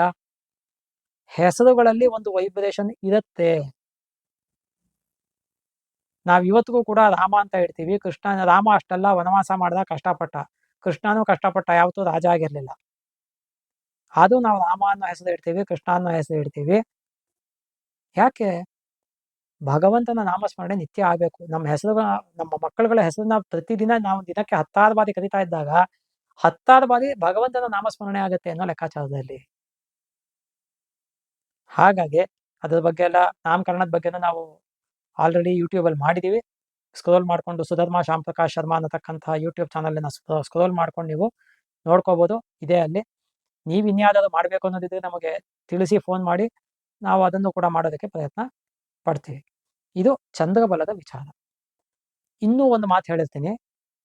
ಈ ಚಂದ್ರಬಲವನ್ನ ನಾವು ಮುಖ್ಯವಾಗಿ ಕೆಲವು ಗ್ರಂಥಗಳಲ್ಲಿ ಹೇಳಿದೆ, ಶುಕ್ಲ ಪಕ್ಷದಲ್ಲಿ ತಾರಾಬಲವನ್ನ, ಕೃಷ್ಣ ಪಕ್ಷದಲ್ಲಿ ಚಂದ್ರಬಲವನ್ನ ವಿಶೇಷವಾಗಿ ಗಮನಿಸಬೇಕು ಅಂತ ಹೇಳುತ್ತೆ. ಹಾಗಂದ್ರೆ ಬೇರೆ ರೀತಿಯಲ್ಲಿ ಗಮನಿಸಬಾರ್ದು ಅಂತಲ್ಲ, ಆದ್ರೆ ಒಟ್ಟು ಸಾರಾಂಶ ಏನು ಅಂದ್ರೆ, ತಾರಾಬಲ ಚಂದ್ರಬಲ ಎರಡೂ ಇರಬೇಕು. ಒಂದು, ಎಲ್ಲದಕ್ಕಿಂತ ಮುಖ್ಯವಾಗಿ ನಿಮ್ಮ ನಿಮ್ಮ ಜನ್ಮ ರಾಶಿಯಿಂದ ಅಷ್ಟಮ ರಾಶಿನಲ್ಲಿ ಚಂದ್ರ ಇದ್ದಾಗ, ಕರೆಕ್ಟಾಗಿ ಅರ್ಥ ಮಾಡ್ಕೊಳ್ಳಿ, ನಿಧಾನವಾಗಿ ಹೇಳ್ತಾ ಇದ್ದೀನಿ, ನಿಮ್ಮ ನಿಮ್ಮ ಜನ್ಮ ರಾಶಿಯಿಂದ ಅಷ್ಟಮ ರಾಶಿನಲ್ಲಿ, ಇವಾಗ ನಿಮ್ದು ಮೇಷ ರಾಶಿ ಆಗಿದ್ರೆ ವೃಶ್ಚಿಕ ರಾಶಿನಲ್ಲಿ ಚಂದ್ರ ಇದ್ದಾಗ ಯಾವುದೇ ಶುಭ ಕೆಲಸವನ್ನ ಮಾಡಬಾರ್ದು. ನಿಮ್ದು ಕಟಕ ರಾಶಿ ಆಗಿದ್ರೆ ಕುಂಭ ರಾಶಿನಲ್ಲಿ ಚಂದ್ರ ಇದ್ದಾಗ ಯಾವುದೇ ಶುಭ ಕೆಲಸವನ್ನ ಮಾಡಬಾರ್ದು. ಹೀಗೆ ಅಷ್ಟಮ ರಾಶಿನಲ್ಲಿ ಚಂದ್ರ ಸ್ಥಿತನಾಯಿತು ಅಂದ್ರೆ ಯಾವ ಶುಭ ಕೆಲಸವನ್ನು ಮಾಡೋ ಹಾಗಿಲ್ಲ. ಹಾಗೇನೆ ನಿಮ್ಮ ಜಾತಕ ಇದ್ದರೆ, ಹುಟ್ಟಿ ಡೇ ಟು ಟೈಮ್ ಎಲ್ಲ ಗೊತ್ತಿದ್ದು, ಜಾತಕ ಬರ್ಸಿದ್ರೆ ಅಥವಾ ಜಾತಕ ಗೊತ್ತಿದ್ರೆ ಅಥವಾ ಇನ್ಸ್ಟೆಂಟ್ ಜಾತಕ ಪ್ರಿಪೇರ್ ಮಾಡ್ಬೋದು. ನಿಮ್ಮ ಜನ್ಮ ಲಗ್ನಕ್ಕೆ ಅಷ್ಟಮ ಲಗ್ನವನ್ನ ಮುಹೂರ್ತವಾಗಿ ಇಡೋ ಹಾಗಿಲ್ಲ. ನಾಮಕರಣಕ್ಕೆ ಆಗ್ಲಿ, ಗೃಹ ಪ್ರವೇಶಕ್ಕೆ ಆಗ್ಲಿ, ಮದುವೆಗೆ ಆಗ್ಲಿ, ಎಲ್ಲಾ ಶುಭ ಕೆಲಸಕ್ಕೂ ಅಪ್ಲೈ ಆಗುತ್ತಿದೆ. ಹಾಗಾಗಿ ಇದನ್ನ ನಾವು ಅರ್ಥ ಮಾಡ್ಕೋಬೇಕು. ಸೊ ತಾರಾಬಲ ಅಂದ್ರೆ ಏನು, ಚಂದ್ರಬಲ ಅಂದ್ರೆ ಏನು, ಚಂದ್ರಬಲ ತಾರಾಬಲ ಎಲ್ಲಾ ಶುಭ ಕೆಲಸಗಳಿಗೂ 100% ನೋಡ್ಲೇಬೇಕು ಅನ್ನೋದನ್ನ ನಾನು ಹೇಳಿದ್ದಾಯ್ತು. ಇದೇ ವಿಡಿಯೋದಲ್ಲೇ ಕೂಡ ಕೇವಲ ಒಂದು 2-3 ನಿಮಿಷದಲ್ಲಿ ಯಾವ್ಯಾವ ತಿಥಿ ವಾರ ನಕ್ಷತ್ರಗಳಲ್ಲಿ ಶುಭ ಕೆಲಸವನ್ನ ಮಾಡ್ಬೋದು ಮಾಡಬಾರ್ದು ಅನ್ನೋದನ್ನು ಬಹಳ ಸ್ಥೂಲವಾಗಿ, ಅದನ್ನು ಬಹಳ ಡಿಟೇಲ್ ಆಗಿ ಹಿಂದೆ ಯೂಟ್ಯೂಬ್ನಲ್ಲಿ ನಾವು ಮಾಡಿದೀವಿ, ನೀವು ನೋಡ್ಕೊಳ್ಳಿ. ಮತ್ತೆ ಮತ್ತೆ ಜನ ನನಗೆ ಇದನ್ನ ಮತ್ತೆ ಮತ್ತೆ ಕೇಳ್ತಿದ್ದಾರೆ. ಅದರಿಂದ ಇಲ್ಲೇ ನಿಮಗೂ ಇನ್ನೊಂದ್ಸತಿಗೆ ಎಲ್ಲಾ ಇನ್ಫಾರ್ಮೇಶನ್ ಒಂದೇ ಕಡೆ ಇರ್ಲಿ ಅನ್ನೋ ಕಾರಣಕ್ಕೆ ಹೇಳ್ತಾ ಇದ್ದೀನಿ. ಇದನ್ನು ಕೂಡ ನೀವು ಅರ್ಥ ಮಾಡ್ಕೊಳ್ಳಿ. ಯಾವುದೇ ಶುಭ ಕೆಲಸವನ್ನ ನೀವು ಮಾಡಬಹುದಾದಂತಹ ತಿಥಿಗಳು ಅಂದ್ರೆ ದ್ವಿತೀಯ, ತೃತೀಯ, ಪಂಚಮಿ, ಸಪ್ತಮಿ, ದಶಮಿ, ತ್ರಯೋದಶಿ ಇಷ್ಟೇ ಅಂತ ಸ್ಪಷ್ಟವಾಗಿ ಹೇಳಿದ್ದೀನಿ. ಅದರೊಳಗೂ ಶುಕ್ಲ ಪಕ್ಷದ ದ್ವಿತೀಯ ಬಂತು ಅಂದ್ರೆ ಗೃಹ ಪ್ರವೇಶ ಕೂಡ ಮಾಡ್ಲಿಕ್ಕಾಗಲ್ಲ. ಅದು ಯಾತಕ್ಕೆ ಅಂದ್ರೆ ಗೃಹ ಪ್ರವೇಶದ ಪ್ರಕರಣ ನಾನು ಮುಂದಕ್ಕೆ ಮಾಡ್ತೀನಿ ಯೂಟ್ಯೂಬಲ್ಲಿ, ಅಲ್ಲಿ ಡಿಟೇಲ್ ಆಗಿ ಹೇಳ್ತೀನಿ ನಾನು. ನೀವು ಗೃಹ ಪ್ರವೇಶ ಮಾಡೋದಿತ್ತು ಅಂದ್ರೆ ತದಿಗೆಯಿಂದನೋ ಪಂಚಮಿಯಿಂದನೋ ಶುರು ಮಾಡ್ಕೋಬೇಕಾಗತ್ತೆ. ದ್ವಿತೀಯ ಶುಕ್ಲ ಪಕ್ಷದ ದ್ವಿತೀಯನ ಹೇಳ್ತೇವೆ ಸ್ಪಷ್ಟವಾಗಿ. ಶುಕ್ಲ ಅಕಸ್ಮಾತ್ ಕೃಷ್ಣ ಪಕ್ಷದ ದ್ವಿತೀಯ ಇಡಬೇಕಾದ್ರೂ ಹಿಂದೆ 2 ದಿನ ಮುಂಚೆ ಗ್ರಹಣ ಬಂದಿದ್ರೆ ಅಲ್ಲೂ ಮಾಡ್ಲಿಕ್ಕಾಗಲ್ಲ. ಅದಕ್ಕೆ ನಾನು ಯೂಶಲಿ ದ್ವಿತೀಯನು ಸಜೆಸ್ಟ್ ಮಾಡಕ್ ಹೋಗೋದಿಲ್ಲ, ತೃತೀಯಿಂದ ನಾನು ತಗೊಳ್ತೀನಿ. ಹಾಗಾಗಿ ಏನಾಗತ್ತೆ ಅಂದ್ರೆ ದ್ವಿತೀಯ ಹೇಳಿದೆ ಇಲ್ಲ ಅಂತಲ್ಲ, ಅಲ್ಲಿ ಸ್ವಲ್ಪ ತೊಡಕುಗಳು ಉಂಟಾಗತ್ತೆ. ತೃತೀಯ, ಪಂಚಮಿ, ಸಪ್ತಮಿ, ದಶಮಿ, ತ್ರಯೋದಶಿ ಈ 5 ಮುಹೂರ್ತಗಳು ಪ್ಲಸ್ ದ್ವಿತೀಯ ಸಿಕ್ಕೋದಿದ್ರೆ, 1 ದಿನದ ಮುಹೂರ್ತ ಆದ್ರೆ ದ್ವಿತೀಯ ಇಡ್ಬೋದು, 3 ದಿನದಾದ್ರೆ ದ್ವಿತೀಯ ಇಡಕ್ಕೆ ಕಷ್ಟ ಆಗತ್ತೆ, ಬರಲ್ಲ ಸಾಮಾನ್ಯ. ಹಾಗಾಗಿ ಇದಿಷ್ಟೊಳಗೆ ಮಾಡ್ಬೇಕಾದ್ದು. ಯಾವ್ಯಾವ್ದೊಳಗೆ ಮಾಡಬಾರ್ದು ಅನ್ನೋದು ಒಂದೇ ಸಿಂಪಲ್ ಸೆಂಟೆನ್ಸ್ ಅಲ್ಲಿ ಹೇಳ್ಬಿಡ್ತೀನಿ. ಪಾಡ್ಯದ ದಿನ ಯಾವುದೇ ಶುಭ ಕೆಲಸ ಮಾಡಬಾರ್ದು. ಪ್ರತಿಪದ್ಗಮನಂ ನಷ್ಟಂ, ಪ್ರತಿಪತ್ ಪಾಠನಾಶನಂ ಅಂತ ಕೂಡ ಇದೆ ಶಾಸ್ತ್ರದಲ್ಲಿ. ಪ್ರತಿಪದ್ಗಮನಂ ನಷ್ಟಂ, ಗೃಹ ಪ್ರವೇಶ ನೀವು ಪಾಡ್ಯ ಮಾಡ್ಬಿಟ್ರೆ ಕಂಪ್ಲೀಟ್ ಲಾಸೆ. ನೀವು ಯಾತ್ರೆ ಏನಾದ್ರು ಅಕಸ್ಮಾತ್ ಜರ್ನಿ ಹೋಗ್ಬೇಕಾಗಿದೆ, ಪಾಡ್ಯ ದಿನ ನೀವು ಜರ್ನಿ ಮಾಡ್ತಿದೆ ಅಂದ್ರೆ ಕಂಪ್ಲೀಟ್ ಲಾಸು. ಇದನ್ನ ನಾನು 3 ಸತಿ ನಾನೇ ಸ್ವತಃ ಶಾಸ್ತ್ರದಲ್ಲಿ ಹೇಳೋದನ್ನ ಈ ಕಳೆದ 25 ವರ್ಷಗಳಲ್ಲಿ ಟೆಸ್ಟ್ ಮಾಡಿ ಲಾಸ್ ಮಾಡ್ಕೊಂಡಿದ್ದೀನಿ. ನಾನೇ ವೈಯಕ್ತಿಕವಾಗಿ ನಾನೇ ಹೇಳ್ತೀನಿ. ಪಾಡ್ಯದಲ್ಲಿ ಒಂದ್ಸತಿ ಪ್ರಯಾಣ ಮಾಡಿದ್ವಿ ನಾವು, ನವಮಿನಲ್ಲಿ ಒಂದ್ಸತಿ ಪ್ರಯಾಣ ಮಾಡಿದ್ವಿ. ಸೊ ಹಾಗಾಗಿ ಪಾಡ್ಯ ನವಮಿ ಎರಡೂ ಕೂಡ ಪ್ರಯಾಣಕ್ಕೆ ವರ್ಜ್ಯ. ಪಾಡ್ಯದಲ್ಲಿ ಯಾವುದೇ ಶುಭ ಕೆಲಸ ಮಾಡೋ ಹಾಗಿಲ್ಲ. ಚೌತಿನಲ್ಲಿ ಚತುರ್ಥಿ, ಆಡು ಭಾಷೆನ ಚೌತಿ ಅಂತೀವಿ ನಾವು. ಚತುರ್ಥಿ, ನವಮಿ, ಚತುರ್ದಶಿ ರಿಕ್ತ ತಿಥಿಗಳು ಅಂತ ಕರಿತೀವಿ ಇದನ್ನ. ಚತುರ್ಥಿ, ನವಮಿ, ಚತುರ್ದಶಿ ಯಾವುದೇ ಶುಭ ಕೆಲಸವನ್ನು ಮಾಡೋ ಹಾಗಿಲ್ಲ. ಷಷ್ಠಿನಲ್ಲಿ ಯಾವುದೇ ಶುಭ ಕೆಲಸ ಮಾಡೋ ಹಾಗಿಲ್ಲ. ಆದರೆ ಜ್ಯೋತಿಷ್ ಶಾಸ್ತ್ರದ ಯಾವುದೋ ಒಂದು ಗ್ರಂಥದಲ್ಲಿ ನನಗೆ ಅಕಸ್ಮಾತ್ ನೆನಪಿದ್ದರೆ, ಯಾಕೆ ನಾನು ಎಷ್ಟೋ 100,000 ಗ್ರಂಥ ಓದಿದ್ದೀನಿ, ಕೆಲವು ನೆನಪಿರೋದಿಲ್ಲ. ಬಹುಶಃ ವಿದ್ಯಾ ಮಾಧವೀಯ ಅನ್ನೋ ಗ್ರಂಥದಲ್ಲೋ ಅಥವಾ ಇನ್ನೊಂದು ಯಾವುದೋ ಗ್ರಂಥದಲ್ಲೋ ಏನಾದ್ರೆ ಮುಹೂರ್ತ ಮಾಧವೀಯದಲ್ಲೋ ಯಾವುದೋ ಗ್ರಂಥದಲ್ಲಿ ಶುಕ್ಲೇತು ಷಷ್ಠಿ ಶುಭ ಅಂತ ಹೇಳಿದೆ. ಶುಕ್ಲ ಪಕ್ಷದಲ್ಲಿ ಷಷ್ಠಿ ತಿಥಿನಲ್ಲಿ ಕೆಲವು ಶುಭ ಕೆಲಸಗಳನ್ನು ಮಾಡಬಹುದು ಅಂತ ಹೇಳಿದೆ. ಹಾಗಾಗಿ ಬೇಕಾದ್ರೆ ಅನಿರ್ವಾಹ ಪಕ್ಷದಲ್ಲಿ ಎಮರ್ಜೆನ್ಸಿ ಕೇಸಲ್ಲಿ ಇಟ್ಕೋಬಹುದು, ಇಲ್ಲ ಅಂದ್ರೆ ಅದು ವರ್ಜ್ಯ. ಅಷ್ಟಮಿ, ನವಮಿ ಯಾವ ಶುಭ ಕೆಲಸನೂ ಮಾಡಬಾರ್ದು. ಇನ್ನು ಏಕಾದಶಿ, ಇದನ್ನ ನನಗೆ ಹೇಳಿ ಹೇಳಿ ಸಾಕಾಗೋಗಿದೆ, ನಾನಿನ್ನು ಖಂಡಿತ ಹೇಳಕ್ ಹೋಗೋದಿಲ್ಲ ಇನ್ಯಾವ ವಿಡಿಯೋದಲ್ಲೂ. ಏಕಾದಶಿ ಅನ್ನತಕ್ಕಂಥದ್ದು ಉಪವಾಸಕ್ಕೆ ಅತ್ಯಂತ ಶ್ರೇಷ್ಠವಾದ ಪರಮ ಪವಿತ್ರವಾದಂತಹ ದಿನ. ಹಾಗಾಗಿ ಏಕಾದಶಿ ದಿನ, ಈ ಏಕಾದಶಿ ಅಂದ ತಕ್ಷಣ ತುಂಬಾ ಜನಗಳಿಗೆ ಮೈಂಡಲ್ಲಿ ಏನಿದೆ ಅಂದ್ರೆ, ನಾನು ಓಪನ್ ಆಗಿ ಹೇಳ್ತೀನಿ, ಇದನ್ನ ಮಾಧ್ವರು ಮಾತ್ರ ಮಾಡಬೇಕು, ಸ್ಮಾರ್ತರು ಅಥವಾ ಬೇರೆ ಯಾವುದೇ ಪಂಗಡದವರು ಮಾಡಬಾರ್ದು ಅನ್ನೋ ಅವಿವೇಕತನ ತುಂಬಾ ಜನದಲ್ಲಿದೆ. ಆ ಬ್ರಾಹ್ಮಣಾದಿ ಚಾಂಡಾಲ ಪರ್ಯಂತಂ ಅಂತ ಧರ್ಮಶಾಸ್ತ್ರದಲ್ಲಿ ಪುರಾಣಗಳಲ್ಲಿ ಹೇಳಿದೆ ಸ್ಪಷ್ಟವಾಗಿ. 8 ವರ್ಷದಿಂದ 80 ವರ್ಷ ಅಂತ ಉಪವಾಸ ಮಾಡೋದಕ್ಕೂ ಒಂದು ವಯಸ್ಸಿನ ಮಿತಿಯನ್ನು ಹೇಳಿದೆ. ಅದು ಆ ಶಾಸ್ತ್ರ ಬರೆದಂತಹ ಕಾಲದಲ್ಲಿ 8 ವರ್ಷದಿಂದ 80 ವರ್ಷ. ಇವತ್ತಿಗೆ ನೀವು ಅದನ್ನ ಸ್ವಲ್ಪ ಅಪ್ಗ್ರೇಡು ಮಾಡ್ಕೋಬಹುದು, ಇಲ್ಲ ನಾನೇನು ಹೇಳ್ತಾ ಇಲ್ಲ. ಸೊ ಹಾಗಾಗಿ ಏಕಾದಶಿ ಅನ್ನತಕ್ಕಂಥ ತಿಥಿ ಅಥವಾ ದಿನ ಏನಿದೆ, ಅದು ಉಪವಾಸದ ದಿನ. ಅನ್ನ ಅಂತಾನೆಲ್ಲ ಏನೂ ತಿನ್ನಬಾರ್ದು, ಏನೂ ತಿನ್ನಕ್ಕಾಗದೇ ಇರತಕ್ಕಂತಹದ್ದು. ಅನ್ನ ಭಾವೆ ಫಲಾಹಾರಂ ಸ್ಯಾತ್ ಅಂತ ಫಲಾಹಾರಗಳನ್ನ ಮಾಡ್ತಕ್ಕಂಥದ್ದು, ಹಣ್ಣುಗಳನ್ನ ಸ್ವೀಕರಿಸ್ತಕ್ಕಂಥದ್ದು. ಅದಕ್ಕೂ ತಡೆಯಲ್ಲ, ಮಾತ್ರ ತಗೋಬೇಕು ಅಂದ್ರೆ ತಿಂಡಿಯನ್ನ, ಉಪ್ಪಿಟ್ಟು, ಅವಲಕ್ಕಿನೋ, ಇದು ಏನಂತಾರೆ ಚಪಾತಿನೋ, ಈ ತರದನ್ನೇನಾದ್ರು ಸೇವಿಸ್ತಕ್ಕಂತಹದ್ದು, ಹೀಗೆ ಮಾಡ್ಕೊಳ್ತಕ್ಕಂಥದ್ದು ಸೂಕ್ತ. ಹಾಗಾಗಿ ನೀವೇ ಅನ್ನ ತಿನ್ನಬಾರ್ದು ಅಂದಮೇಲೆ 100,000 ಜನಕ್ಕೆ 1,000 ಜನಕ್ಕೆ ಅನ್ನ ಹಾಕಿ ಅದ್ರ ಪಾಪನ ನೀವು ಯಾಕೆ ಕಟ್ಕೊಳ್ತೀರಾ? ಹಾಗೆ ಕಟ್ಕೊಂಡಿರ್ತಕ್ಕಂಥದ್ದು ಲೈವ್ ಎಕ್ಸಾಂಪಲ್ ಇದೆ ನನ್ನ ಹತ್ರ, ಹೇಳೋ ಆಗಿಲ್ಲ, ನಾನು ಹೇಳಿಲ್ಲ ಅಷ್ಟೇ. ಹಾಗಾಗಿ ಏಕಾದಶಿ ದಿನ ಎಲ್ಲಾ ಶುಭ ಕೆಲಸಗಳು ವರ್ಜ್ಯ. ನಾಮಕರಣ ಬಂದಾಗ 11ನೇ ದಿನ ಅದು ವರ್ಜ್ಯ, ಅದು ಹೇಳ್ಬಿಡ್ತೀನಿ. ಯಾಕೆಂದ್ರೆ ಏಕಾದಶಿ ದ್ವಾದಶಿ ಹನಿವಾ ಅಂತಿದೆ, ಅದನ್ನ ನೆಕ್ಸ್ಟ್ ಡೇ ದ್ವಾದಶಿನೂ ಯಾವ ಶುಭ ಕೆಲಸನೂ ಮಾಡೋ ಹಾಗಿಲ್ಲ. ಯಾತಕ್ಕೆ? ಮುಹೂರ್ತ ಶಾಸ್ತ್ರದಲ್ಲಿ ಶ್ಲೋಕ ಇದೆ, ಅಷ್ಟಮಿ ನವಮಿ ಷಷ್ಠಿ ಚತುರ್ಥಿ ಚ ಚತುರ್ದಶಿ ಪಕ್ಷಚಿದ್ರಾಶ್ಚ ಸ್ಥಿತೆಯ ಶುಭ ಕಾರ್ಯೇಶು ನಿಂದಿತಾ. ಅಷ್ಟಮಿ ದ್ವಾದಶಿ ಷಷ್ಠಿ ಚತುರ್ಥಿ ಚ ಚತುರ್ದಶಿ ಅಂತ ಪಾಠಾಂತರ ಇದೆ. ಸೊ ಅಷ್ಟಮಿ ನವಮಿ ದ್ವಾದಶಿ ಷಷ್ಠಿ ಇವೆಲ್ಲವೂ ಕೂಡ ನಮಗೆ ಪಕ್ಷಚಿದ್ರಗಳು ಅಂತ ಜ್ಯೋತಿಷ್ ಶಾಸ್ತ್ರದಲ್ಲಿ ಟೆಕ್ನಿಕಲ್ ಟರ್ಮ್. ಇದೆಲ್ಲ ಶುಭ ಕೆಲಸಗಳಿಗೆ ವರ್ಜ್ಯ, ಮಾಡೋ ಹಾಗಿಲ್ಲ. ದ್ವಾದಶಿನೂ ಮಾಡೋ ಹಾಗಿಲ್ಲ, ಚತುರ್ದಶಿ ಮಾಡೋ ಹಾಗಿಲ್ಲ. ಇನ್ನು ಉಳ್ಕೊಳ್ಳೋದು ಹುಣ್ಣಿಮೆ ಮತ್ತೆ ಅಮಾವಾಸ್ಯೆ. ಅಮಾವಾಸ್ಯೆನಲ್ಲಿ ಯಾವ ಶುಭ ಕೆಲಸ ಮಾಡೋ ಹಾಗೆ ಇಲ್ಲ ಅನ್ನೋದು ಅಂಡರ್ಸ್ಟುಡ್.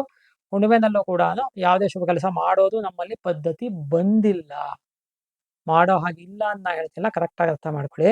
ಯಾತಕ್ಕೆ ಅಂದ್ರೆ ತಿಥಿಗಳನ್ನ ನಾವು 5 ಭಾಗ ಮಾಡ್ತೀವಿ, ನಂದ, ಭದ್ರ, ಜಯ, ರಿಕ್ತ, ಪೂರ್ಣ ಅಂತ. ಪಂಚಮಿ, ದಶಮಿ, ಹುಣ್ಣಿಮೆ ಇದು ಪೂರ್ಣ ತಿಥಿಗಳು, ಸಂಪೂರ್ಣ ಫಲ ಕೊಡುತ್ತೆ ಅಂತಾನು ಹೇಳುತ್ತೆ. ಹಾಗಾಗಿ ಹುಣ್ಣಿಮೆ ದಿನ ಕೆಲವು ಶುಭ ಕೆಲಸಗಳನ್ನು ಮಾಡಿದ್ರೆ ಒಳ್ಳೇದು ಅಂತ ಹೇಳುತ್ತೆ. ಆದ್ರೆ ನಮ್ಮ ದಕ್ಷಿಣ ದೇಶದಲ್ಲಿ ಮಾಡೋ ಪದ್ಧತಿ ಬಂದಿಲ್ಲ, ಮಾಡಿದ್ರೆ ತಪ್ಪಿಲ್ಲ, ಕರೆಕ್ಟಾಗಿ. ಆದ್ರೆ ಆ ಮಾಡೋ ಹುಣ್ಣಿಮೆ ದಿನ ಗ್ರಹಣ ಬಂದಿರಬಾರ್ದು, ಇದು ಬಹಳ ಇಂಪಾರ್ಟೆಂಟ್. ಸೊ ಇದು ತಿಥಿ ಬಗ್ಗೆ ಆಯ್ತು. ವಾರದ ಬಗ್ಗೆ ಸ್ಪಷ್ಟವಾಗಿ ಹೇಳ್ತಿದ್ದೀನಿ ಕೇಳಿ. ನೀವು ಯಾವುದೇ ಶುಭ ಕೆಲಸ ಮಾಡ್ಬೇಕಾದ್ರೂ ಗುರುವಾರ, ಶುಕ್ರವಾರ, ಬುಧವಾರ, ಸೋಮವಾರ ಈ 4 ವಾರಗಳು. ಇನ್ನು ಭಾನುವಾರ ಮತ್ತೆ ಶನಿವಾರ ಮತ್ತೆ ಮಂಗಳವಾರ ವರ್ಜ್ಯ. ಖಡಾಖಂಡಿತವಾಗಿ ಮದುವೆಗೆ ಭಾನುವಾರ ವರ್ಜ್ಯ, ಡೈರೆಕ್ಟಾಗಿ ಹೇಳಿದ್ದೀನಿ. ಇದು ವಾರದ ಲೆಕ್ಕಾಚಾರ. ನಕ್ಷತ್ರಗಳಲ್ಲಿ ಬಂದಾಗ ಇದೊಂದು ದೊಡ್ಡ ಇದಾಗೋಗಿದೆ. ನಕ್ಷತ್ರಗಳಲ್ಲಿ ಯಾವ ಶುಭ ಕೆಲಸಗಳನ್ನ ಯಾವ ನಕ್ಷತ್ರಗಳಲ್ಲಿ ಮಾಡಬಾರ್ದು ಅನ್ನೋದನ್ನ ನಾವು ನೋಡಕ್ ಹೋಯ್ತು ಅಂದ್ರೆ ಅದನ್ನು ಕರೆಕ್ಟಾಗಿ ಅರ್ಥ ಮಾಡ್ಕೋಬೇಕು ನಾವು. ಯಾವ್ಯಾವ ಶುಭ ಕೆಲಸಗಳಲ್ಲಿ ಮಾಡಬಾರ್ದು ಅನ್ನೋದನ್ನ ಮುಖ್ಯವಾಗಿ ನಾವು ಮಾಡಬಾರ್ದಂತಹ ವರ್ಜ್ಯ ನಕ್ಷತ್ರಗಳು ಯಾವ್ಯಾವ್ದು ಅಂತ ನೋಡ್ತು ಅಂದ್ರೆ ಭರಣಿ ನಕ್ಷತ್ರದಿಂದ ಯಾವುದೇ ಶುಭ ಕೆಲಸ ಮಾಡೋ ಹಾಗಿಲ್ಲ, ಯಾಕೆಂದ್ರೆ ಯಮ ಅಧಿಪತಿ. ಕೃತ್ತಿಕಾ ಮತ್ತೆ ವಿಶಾಖ ನಕ್ಷತ್ರದಿಂದ ಯಾವುದೇ ಶುಭ ಕೆಲಸ ಮಾಡೋಂಗಿಲ್ಲ, ಯಾಕೆ ಅಂದ್ರೆ ಅದು ಅಗ್ನಿ ನಕ್ಷತ್ರಗಳು. ಮೊನ್ನೆ 2026ನೇ ಇಸ್ವಿ, ಇವಾಗ ನಾವು ಮಾಡ್ತಿರೋದು ಯೂಟ್ಯೂಬ್, ಮೊನ್ನೆ ರೀಸೆಂಟ್ ಆಗಿ ಅಕ್ಷಯ ತದಿಗೆನಲ್ಲಿ ಕೃತ್ತಿಕಾ ನಕ್ಷತ್ರ ಇತ್ತು. ಸುಮಾರು ಜನ ಗೃಹಪ್ರವೇಶ ಮಾಡಿದ್ರು, ಅವ್ರವ್ರ ಹಣೆ ಬರ ಮಾಡಿದವ್ರು ಅಷ್ಟೇ, ನಾನೇನು ಮಾಡೋಕ್ಕಾಗಲ್ಲ. ಆದ್ರೆ ಒಂದು ಸ್ವಲ್ಪ ಜನ ಫೋನ್ ಮಾಡು ಕೇಳಿದ್ರು, ಕೃತ್ತಿಕಾ ನಕ್ಷತ್ರ ಇದೆ ಮಾಡ್ಬೋದಾ ಅಂತ. ಮಾಡಬಾರ್ದು ಅಂತ ಕೇಳಿದವ್ರು ನಾ ಹೇಳಿದ್ದೀನಿ ಅಷ್ಟೇ. ಆರ್ಯಭಟಿಯ ರೀತಿಯ ಬೇರೆ ತರ ಬಂತು, ದುರ್ಗಣಿತ ರೀತಿಯ ಬೇರೆ ತರ ಬಂತು, ಅದನ್ನು ಲೆಕ್ಕಾಚಾರ ಇದೆ. ಅದ್ರ ಬಗ್ಗೆ ನಾನು ಇನ್ನೊಂದ್ಸತಿ ಯಾವಾಗಾದ್ರೂ ವಿಡಿಯೋ ಮಾಡ್ತೀನಿ, ಇಲ್ಲ ಅನ್ನೋ ಹೇಳೋದಿಲ್ಲ. ಆದ್ರೆ ಕೃತ್ತಿಕಾ ನಕ್ಷತ್ರ ಯಾವುದೇ ಶುಭ ಕೆಲಸ ಮಾಡೋ ಹಾಗಿಲ್ಲ. ಭರಣಿ, ಕೃತ್ತಿಕಾ, ಆಮೇಲೆ ಆರುದ್ರ ನಕ್ಷತ್ರ ಯಾವುದೇ ಶುಭ ಕೆಲಸ ಮಾಡೋ ಹಾಗಿಲ್ಲ. ರುದ್ರಾಭಿಷೇಕ ಮಾಡೋದಕ್ಕೆ ಸರ್ವಶ್ರೇಷ್ಠ. ನಿಮ್ಮ ಮನೆಯಲ್ಲಿ ರುದ್ರಾಭಿಷೇಕ ಇಟ್ಕೋಬೇಕು ಅಂದ್ರೆ ಆರುದ್ರ ನಕ್ಷತ್ರದ ದಿನ ಇಟ್ಕೊಳ್ಳಿ ನೀವು, ಒಳ್ಳೇದು. ಬೇರೆ ಶುಭ ಕೆಲಸ, ವಿವಾಹ ಆಗಲಿ, ಉಪನಯನ ಆಗಲಿ, ಅಥವಾ ಗೃಹ ಪ್ರವೇಶ ಆಗಲಿ, ಈ ಥರದನ್ನು ಮಾಡೋ ಹಾಗಿಲ್ಲ, ಆರುದ್ರ ನಕ್ಷತ್ರದಲ್ಲಿ ಮಾಡೋ ಹಾಗಿಲ್ಲ. ಆಮೇಲೆ ಆಶ್ಲೇಷ ನಕ್ಷತ್ರ, ಸಾರ್ಪ ಅಂತಾನೆ ಕರೆಯೋದು ಜ್ಯೋತಿಷ್ ಶಾಸ್ತ್ರದಲ್ಲಿ ಟೆಕ್ನಿಕಲ್ ಆಗಿ, ಅಂದ್ರೆ ಸರ್ಪ ನಕ್ಷತ್ರ ಇದು. ಆಶ್ಲೇಷ ನಕ್ಷತ್ರದಲ್ಲಿ ಯಾವುದೇ ಶುಭ ಕೆಲಸ ಮಾಡೋ ಹಾಗೆಯೇ ಇಲ್ಲ. ಅದೇ ರೀತಿಯಲ್ಲಿ ಕೆಲವು ಶುಭ ಕೆಲಸಗಳನ್ನ ಮಖ ನಕ್ಷತ್ರದಲ್ಲಿ ಮಾಡೋದಿಲ್ಲ, ಕರೆಕ್ಟಾಗಿ ಅರ್ಥ ಮಾಡ್ಕೊಳ್ಳಿ. ಪಿತೃದೇವತೆಗಳು ಅಧಿಪತಿ ಆಗ್ತಾರೆ ಅದಕ್ಕೆ, ಆದ್ರಿಂದ ಕೆಲವನ್ನ ಅಂತ ಸ್ಪಷ್ಟವಾಗಿ ಹೇಳ್ತೀನಿ, ಕೆಲವುದು ಮಾಡ್ಬೋದು ಅಂತ ಹೇಳಿದೆ. ಅದಾದ್ಮೇಲೆ ವಿಶಾಖ ನಕ್ಷತ್ರ, ನಾನು ಅವಾಗಲೇ ಹೇಳಿದೆ, ವಿಶಾಖ ಇಂದ್ರಾಗ್ನಿ ನಕ್ಷತ್ರ. ಅದು ವಿಶಾಖ ನಕ್ಷತ್ರಕ್ಕೆ ಇಂದ್ರಾಗ್ನಿ ಅಧಿಪತಿಗಳು, ಅಗ್ನಿ ನಕ್ಷತ್ರ, ಯಾವುದೇ ಶುಭ ಕೆಲಸ ಮಾಡೋ ಹಾಗೆ ಇಲ್ಲ. ಜ್ಯೇಷ್ಠ ನಕ್ಷತ್ರದಲ್ಲೂ ಯಾವುದೇ ಶುಭ ಕೆಲಸ ಮಾಡೋ ಹಾಗಿಲ್ಲ ಅನ್ನೋದನ್ನು ಸ್ಪಷ್ಟವಾಗಿ ಹೇಳಿದೆ ಶಾಸ್ತ್ರದಲ್ಲಿ. ಇನ್ನು ಮೂಲಾ ನಕ್ಷತ್ರದ ಬಗ್ಗೆ ಈಗ ನಾವು ಯೂಟ್ಯೂಬ್ ಮಾಡೋದಕ್ಕೆ ಒಂದು 5 ನಿಮಿಷಕ್ಕೆ ಮುಂಚೆ ಯಾರೋ ಫೋನ್ ಮಾಡಿ ಕೇಳಿದ್ರು, ಮೂಲಾ ನಕ್ಷತ್ರದಿಂದ ಶುಭ ಕೆಲಸ ಮಾಡ್ಬೋದಾ ಅಂತ. ಮೂಲಾ ನಕ್ಷತ್ರದ್ದು ಸ್ವಲ್ಪ ಒಂಥರ ವಿಕಲ್ಪವಾಗಿದೆ ಜ್ಯೋತಿಷ್ಯದಲ್ಲ ಮುಹೂರ್ತ ಶಾಸ್ತ್ರದಲ್ಲಿ. ಯಾಕೆ ಅಂತ ಹೇಳ್ತೀನಿ, ಕರೆಕ್ಟಾಗಿ ಕೇಳಿ. ನಾನು ನೂರಾರು ಶಾಸ್ತ್ರ ಗ್ರಂಥಗಳನ್ನ ಜ್ಯೋತಿಷ್ಯಕ್ಕೆ ಸಂಬಂಧಪಟ್ಟಿದ್ದು ಅಧ್ಯಯನ ಮಾಡಿರೋದ್ರೊಳಗೆ ಮೂಲಾ ನಕ್ಷತ್ರಕ್ಕೆ ಅಧಿಪತಿ ಬಂದು ನಿವೃತ್ತಿ ಅನ್ನತಕ್ಕಂತಹ ಒಬ್ಬ ರಾಕ್ಷಸ. ಯಾವುದೋ 1-2 ಜ್ಯೋತಿಷ್ಶಾಸ್ತ್ರ ಗ್ರಂಥಗಳಲ್ಲಿ ಧನುಜ ಅನ್ನೋ ರಾಕ್ಷಸ ಅಂತ ಹೇಳಿದೆ. ನಾನು ಎಲ್ಲಾನು ಒಂದು ಫಾರ್ಮ್ಯಾಟ್, ಈ ತರ ಫಾರ್ಮ್ಯಾಟ್ ಮಾಡಿ ಇಟ್ಕೊಂಡಿದ್ದೀನಿ ಎಲ್ಲಾನು ಕೂಡ. ಈ ತರ ಫಾರ್ಮ್ಯಾಟ್ ಮಾಡಿ ಇಟ್ಕೊಂಡಿರೋದ್ರೊಳಗೆ ಸ್ಪಷ್ಟವಾಗಿ ಬರೆದಿಟ್ಟಿದ್ದೀನಿ ನಾನೆಲ್ಲ. ನಂದೇ ಆದಂತಹ ಕೆಲವು ಗ್ರಂಥಗಳನ್ನ ನಾನು ಬರೆದು, ನಾನು ಔಟ್ಸೈಡ್ ಪಬ್ಲಿಷ್ ಮಾಡಿಲ್ಲ, ನಾನು ಅದನ್ನ ಬರೆದಿಟ್ಟಿದ್ದೀನಿ ನಾನೆಲ್ಲ. ನಾನು ರಿಸರ್ಚ್ ಮಾಡಿರೋದನ್ನೆಲ್ಲ ಬರೆದಿಟ್ಟಿದ್ದೀನಿ. ಮೂಲಾ ನಕ್ಷತ್ರಕ್ಕೆ ನಿವೃತ್ತಿ ಅನ್ನತಕ್ಕಂತಹ ರಾಕ್ಷಸ ಅಧಿಪತಿ. ಕೆಲವು ಗ್ರಂಥಗಳಲ್ಲಿ ಧನುಜ ಅನ್ನೋ ರಾಕ್ಷಸಾಧಿಪತಿ ಅಂತ ಹೇಳಿದೆ. ಸೊ ಹಾಗಾಗಿ ಅದು ಯಾವಾಗ ಅಧಿಪತಿ ರಾಕ್ಷಸ ಆಗ್ತಾನೆ ಅದನ್ನ ನಾನು ವೈಯಕ್ತಿಕವಾಗಿ ಹೇಳ್ತಿದ್ದೀನಿ, ಇಡೋದಿಲ್ಲ ನಾನು ಮುಹೂರ್ತನ. ಹಾಗಾದ್ರೆ ಮೂಲ ನಕ್ಷತ್ರದಲ್ಲಿ ಯಾವುದೂ ಶುಭ ಕೆಲಸ ಮಾಡಬಾರ್ದ ಅಂದ್ರೆ ನವರಾತ್ರಿನಲ್ಲಿ ನಾವು ಮೂಲಾ ನಕ್ಷತ್ರದಲ್ಲಿ ಸರಸ್ವತಿಯನ್ನ ಆವಾಹನೆ ಮಾಡ್ತೀವಿ. ಅದರಿಂದ ವಿದ್ಯಾ ಆರಂಭ ಮಾಡ್ಬೇಕು ಅಂದ್ರೆ ಸಣ್ಣ ಮಕ್ಳುಗಳಿಗೆ ಅವಾಗ ಮೂಲಾ ನಕ್ಷತ್ರ ಆ ಮಕ್ಕಳಿಗೆ ಎಗೇನ್ ತಾರಾಬಲ ಚಂದ್ರಬಲ ಇದ್ದರೆ ಮಾಡ್ಬೋದು. ನೀವು ತಾರಾಬಲ ಚಂದ್ರಬಲ ಇಲ್ಲ ಅಂದ್ರೆ ಬಹಳ ಒಳ್ಳೆ ನಕ್ಷತ್ರಗಳಾದಂತಹ ಅಶ್ವಿನಿ, ಪುಷ್ಯ, ಹಸ್ತ, ಶ್ರವಣ ಇಂಥ ನಕ್ಷತ್ರಗಳಲ್ಲೂ ಮಾಡೋ ಹಂಗಿಲ್ಲ. ಅಷ್ಟು ತಲೆಗೆ ಹೋಗಿಸ್ಕೊಳ್ಳಿ. ತಾರಾಬಲ ಚಂದ್ರಬಲ ಮೋಸ್ಟ್ ಇಂಪಾರ್ಟೆಂಟ್.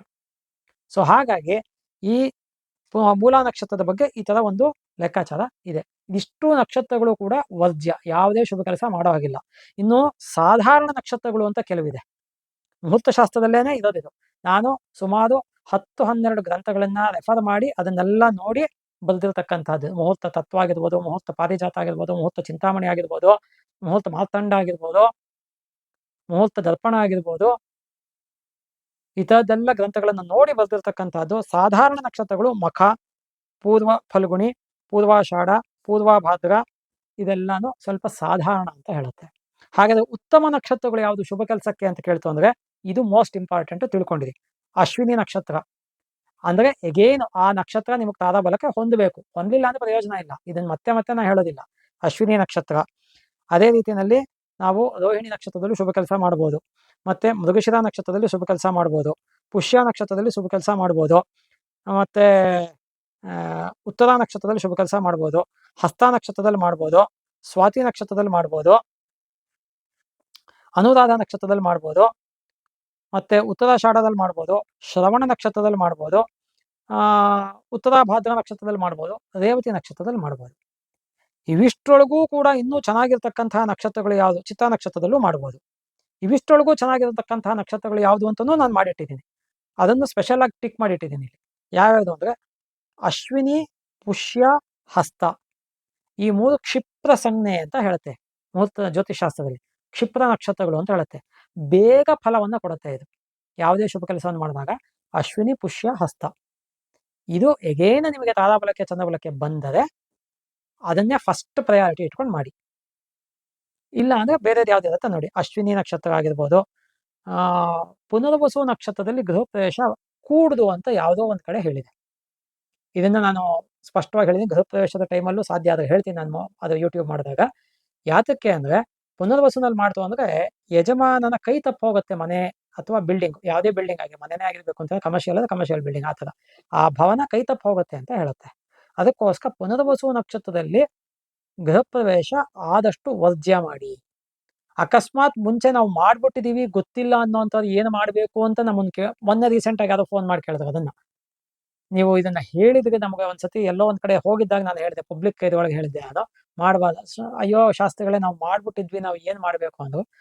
ಒಂದು ವಾಸ್ತು ಶಾಂತಿ ಮತ್ತೆ ನಿಮ್ಮ ಮನೆ ದೇವರ ಶಾಂತಿಯನ್ನು ಮಾಡ್ಕೊಳ್ಳಿ, ಪೂಜೆಯನ್ನು ಮಾಡಿರೋ ತಪ್ಪು ಗೊತ್ತಿಲ್ಲದೆ ಮಾಡಿದೀವಿ, ಕ್ಷಮಸಪ್ಪ ಅಂತ ಭಗವಂತನಲ್ಲಿ ಬೇಡ್ಕೊಳ್ಳಿ ಅಂತ ಹೇಳಿದೆ ಅಷ್ಟೇ. ಇನ್ನೇನು ಮಾಡ್ಲಿಕ್ಕೆ ಆಗಲ್ಲ. ಇನ್ನು ಮುಂದಕ್ಕಂತೂ ಮಾಡಕ್ ಹೋಗ್ಬೇಡಿ. ಸೊ ಹಾಗಾಗಿ ತಿಥಿ, ವಾರ, ನಕ್ಷತ್ರ ಹೇಳಿದ್ದೀನಿ.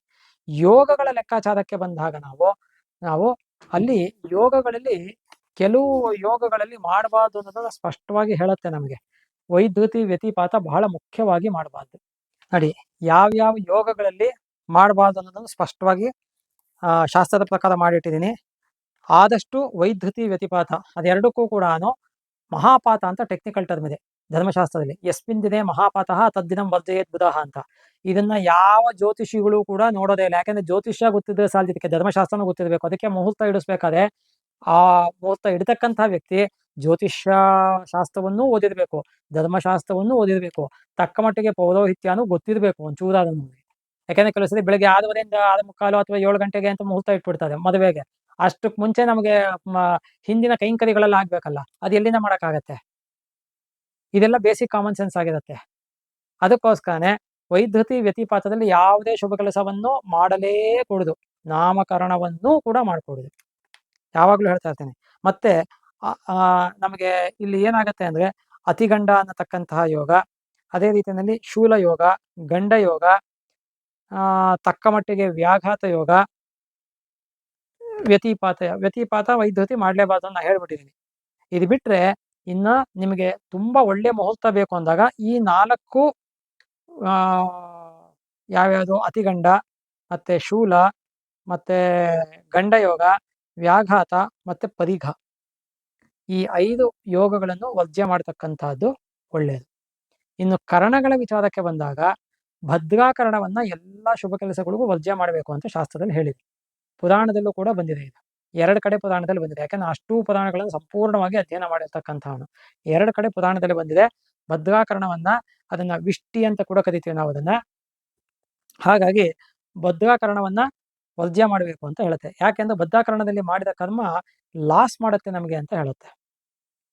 ಅದಕ್ಕೋಸ್ಕರನೇ ಭದ್ರಾಕರಣ ಎಲ್ಲದಕ್ಕೂ ನಮಗೆ. ಮತ್ತೆ ನೀವು ವ್ಯಾಪಾರ ಶುರು ಮಾಡೋದಿತ್ತು ಅಂದ್ರೆ ವಣಿಕರಣ ಬಹಳ ಶ್ರೇಷ್ಠ. ಅದನ್ನು ಕೂಡ ಇದೇ ವಿಡಿಯೋದಲ್ಲಿ ಹೇಳ್ತೀನಿ. ವಣಿಕರಣ, ಯಾಕಂದ್ರೆ ವಣಿಕ್ ಅನ್ನೋದಕ್ಕೆ ಕುಬೇರ ಅಥವಾ ಲಕ್ಷ್ಮಿ ಅಧಿಪತಿ ಆಗತ್ತೆ. ಅದರಿಂದ ವಣಿಕರಣ ಶ್ರೇಷ್ಠ. ಇನ್ನು ಶಕುನಿ, ಚತುಷ್ಪಾತ್, ನಾಗವಾನ್, ಕಿಂಸ್ತುಗ್ನ ಈ 4 ಕರಣಗಳಲ್ಲಿ ಯಾವ ಶುಭ ಕೆಲಸ ಮಾಡೋ ಹಾಗಿಲ್ಲ. ಈ 4ರಲ್ಲಿ ನಾವು ಮಾಡೋದೂ ಇಲ್ಲ. ಯಾತಕ್ಕೆ ಅಂದ್ರೆ ಈ 4 ಕರಣಗಳು ಯಾವಾಗ ಬರುತ್ತೆ ನಮಗೆ ಅಂದ್ರೆ ಅಮಾವಾಸ್ಯೆ ಹಿಂದಿನ ದಿನ ಬರುತ್ತೆ. ಸಾಮಾನ್ಯ 95 to 98% ಶಕುನಿ, ಚತುಷ್ಪಾತ್, ನಾಗವಾನ್, ಕಿಂಸ್ತುಗ್ನ ಅನ್ನೋದು ಅಮಾವಾಸ್ಯೆ ಹಿಂದಿನ ದಿನ, ಅಮಾವಾಸ್ಯೆ ದಿನ, ಅಮಾವಾಸ್ಯೆ ನೆಕ್ಸ್ಟ್ ಡೇ ಬೆಳಗ್ಗೆ ಸಾಮಾನ್ಯ ಕಿಂಸ್ತುಗ್ನ ಕರ್ಣ ಬಂದಿರುತ್ತೆ ಒಂದೊಂದ್ಸತಿ. ಸೊ ಅಮಾವಾಸ್ಯೆ ಹಿಂದಿನ ದಿನ, ಅಮಾವಾಸ್ಯೆ ದಿನ, ಅಮಾವಾಸ್ಯೆ ಮುಂದಿನ ದಿನ ಯಾವ ಶುಭ ಕೆಲಸ ನಾವು ಮಾಡೋದಿಲ್ಲ. ಆದ್ರಿಂದ ಈ 4 ಕರಣಗಳಲ್ಲಿ ಯಾವುದು ಕೆಲಸ ಮಾಡೋದಿಲ್ಲ. ಫಸ್ಟ್ 6 ಕರಣಗಳು ಏನಿದೆ ಅದಷ್ಟೊಳಗೆ ನೆಕ್ಸ್ಟ್ 5 ಕರಣಗಳಲ್ಲಿ ಯಾವ ಶುಭ ಕೆಲಸನೂ ಮಾಡೋದಿಲ್ಲ. ಭವ, ಬಾಲವ, ಕೌಲವ, ತೈತಲೆ, ಗರಜ, ವಣಿಕ್ ಇದು ನಮಗೆ ಶುಭ ಕೆಲಸಗಳಿಗೆ ಆಗುವಂಥದ್ದು. ಅದು ಬಿಟ್ಟರೆ ಭದ್ರ, ಶಕುನಿ, ಚತುಷ್ಪಾತ್, ನಾಗವಾನ್, ಕಿಂಸ್ತುಗ್ನ ಈ 5 ಕರಣಗಳು ಕಡೆ 5 ಕರಣಗಳಲ್ಲಿ ಯಾವ ಶುಭ ಕೆಲಸನೂ ಮಾಡೋದಿಲ್ಲ. ಇದಿಷ್ಟು ಕೂಡ ನಿಮಗೆ ಯಾವ ಶುಭ ಕೆಲಸ ಮಾಡಬೇಕು ಮಾಡಬಾರ್ದು ಅನ್ನೋದನ್ನ ಬಹಳ ಸ್ಥೂಲವಾಗಿ ಹೇಳಿರ್ತಕ್ಕಂತಹದ್ದು. ಮತ್ತೆ ತಾರಾಬಲ, ಚಂದ್ರಬಲವನ್ನ ಮತ್ತೆ ಹೇಳ್ತಾ ಇದ್ದೀನಿ. ಅದನ್ನ ಫಸ್ಟ್ ನೋಡಿ ತದನಂತರದಲ್ಲಿ ನೀವು ಡಿಸೈಡ್ ಮಾಡಬೇಕು ಶುಭ ಕೆಲಸನ. ಇದಲ್ದೇನೆ ನಮಗೆ ಬೇಕಾದಷ್ಟು ಇನ್ನೂ ಇದೆ. ಅದನ್ನೆಲ್ಲ ಮುಂದಿನ ವಿಡಿಯೋಗಳಲ್ಲಿ ನಾವು ಮಾಡ್ತಾ ಹೋಗ್ತೀವಿ. ಇದ್ರ ಬಗ್ಗೆ ನಿಮಗೆ ಏನಾದರೂ ಡೌಟ್ ಇತ್ತು, ಸಂಶಯ ಇತ್ತು, ಪ್ರಶ್ನೆ ಇತ್ತು ಅಂದ್ರೆ ನೀವು ನಮಗೆ ಪ್ರಶ್ನೆ ಕೇಳ್ಬೋದು. ಫೋನ್ ಮಾಡಿ ಪ್ರಶ್ನೆ ಕೇಳ್ತು ಅಂದ್ರೆ ನಾನು ಸಂಶಯ ಕೇಳ್ತು ಅಂದ್ರೆ ಆನ್ಸರ್ ಮಾಡ್ತೀನಿ. ಸರ್ವೇ ಸುಜನಾ ಸುಖಿನೋ ಭವಂತು, ಸಮಸ್ತ ಸನ್ಮಂಗಳಾನಿ ಭವಂತು.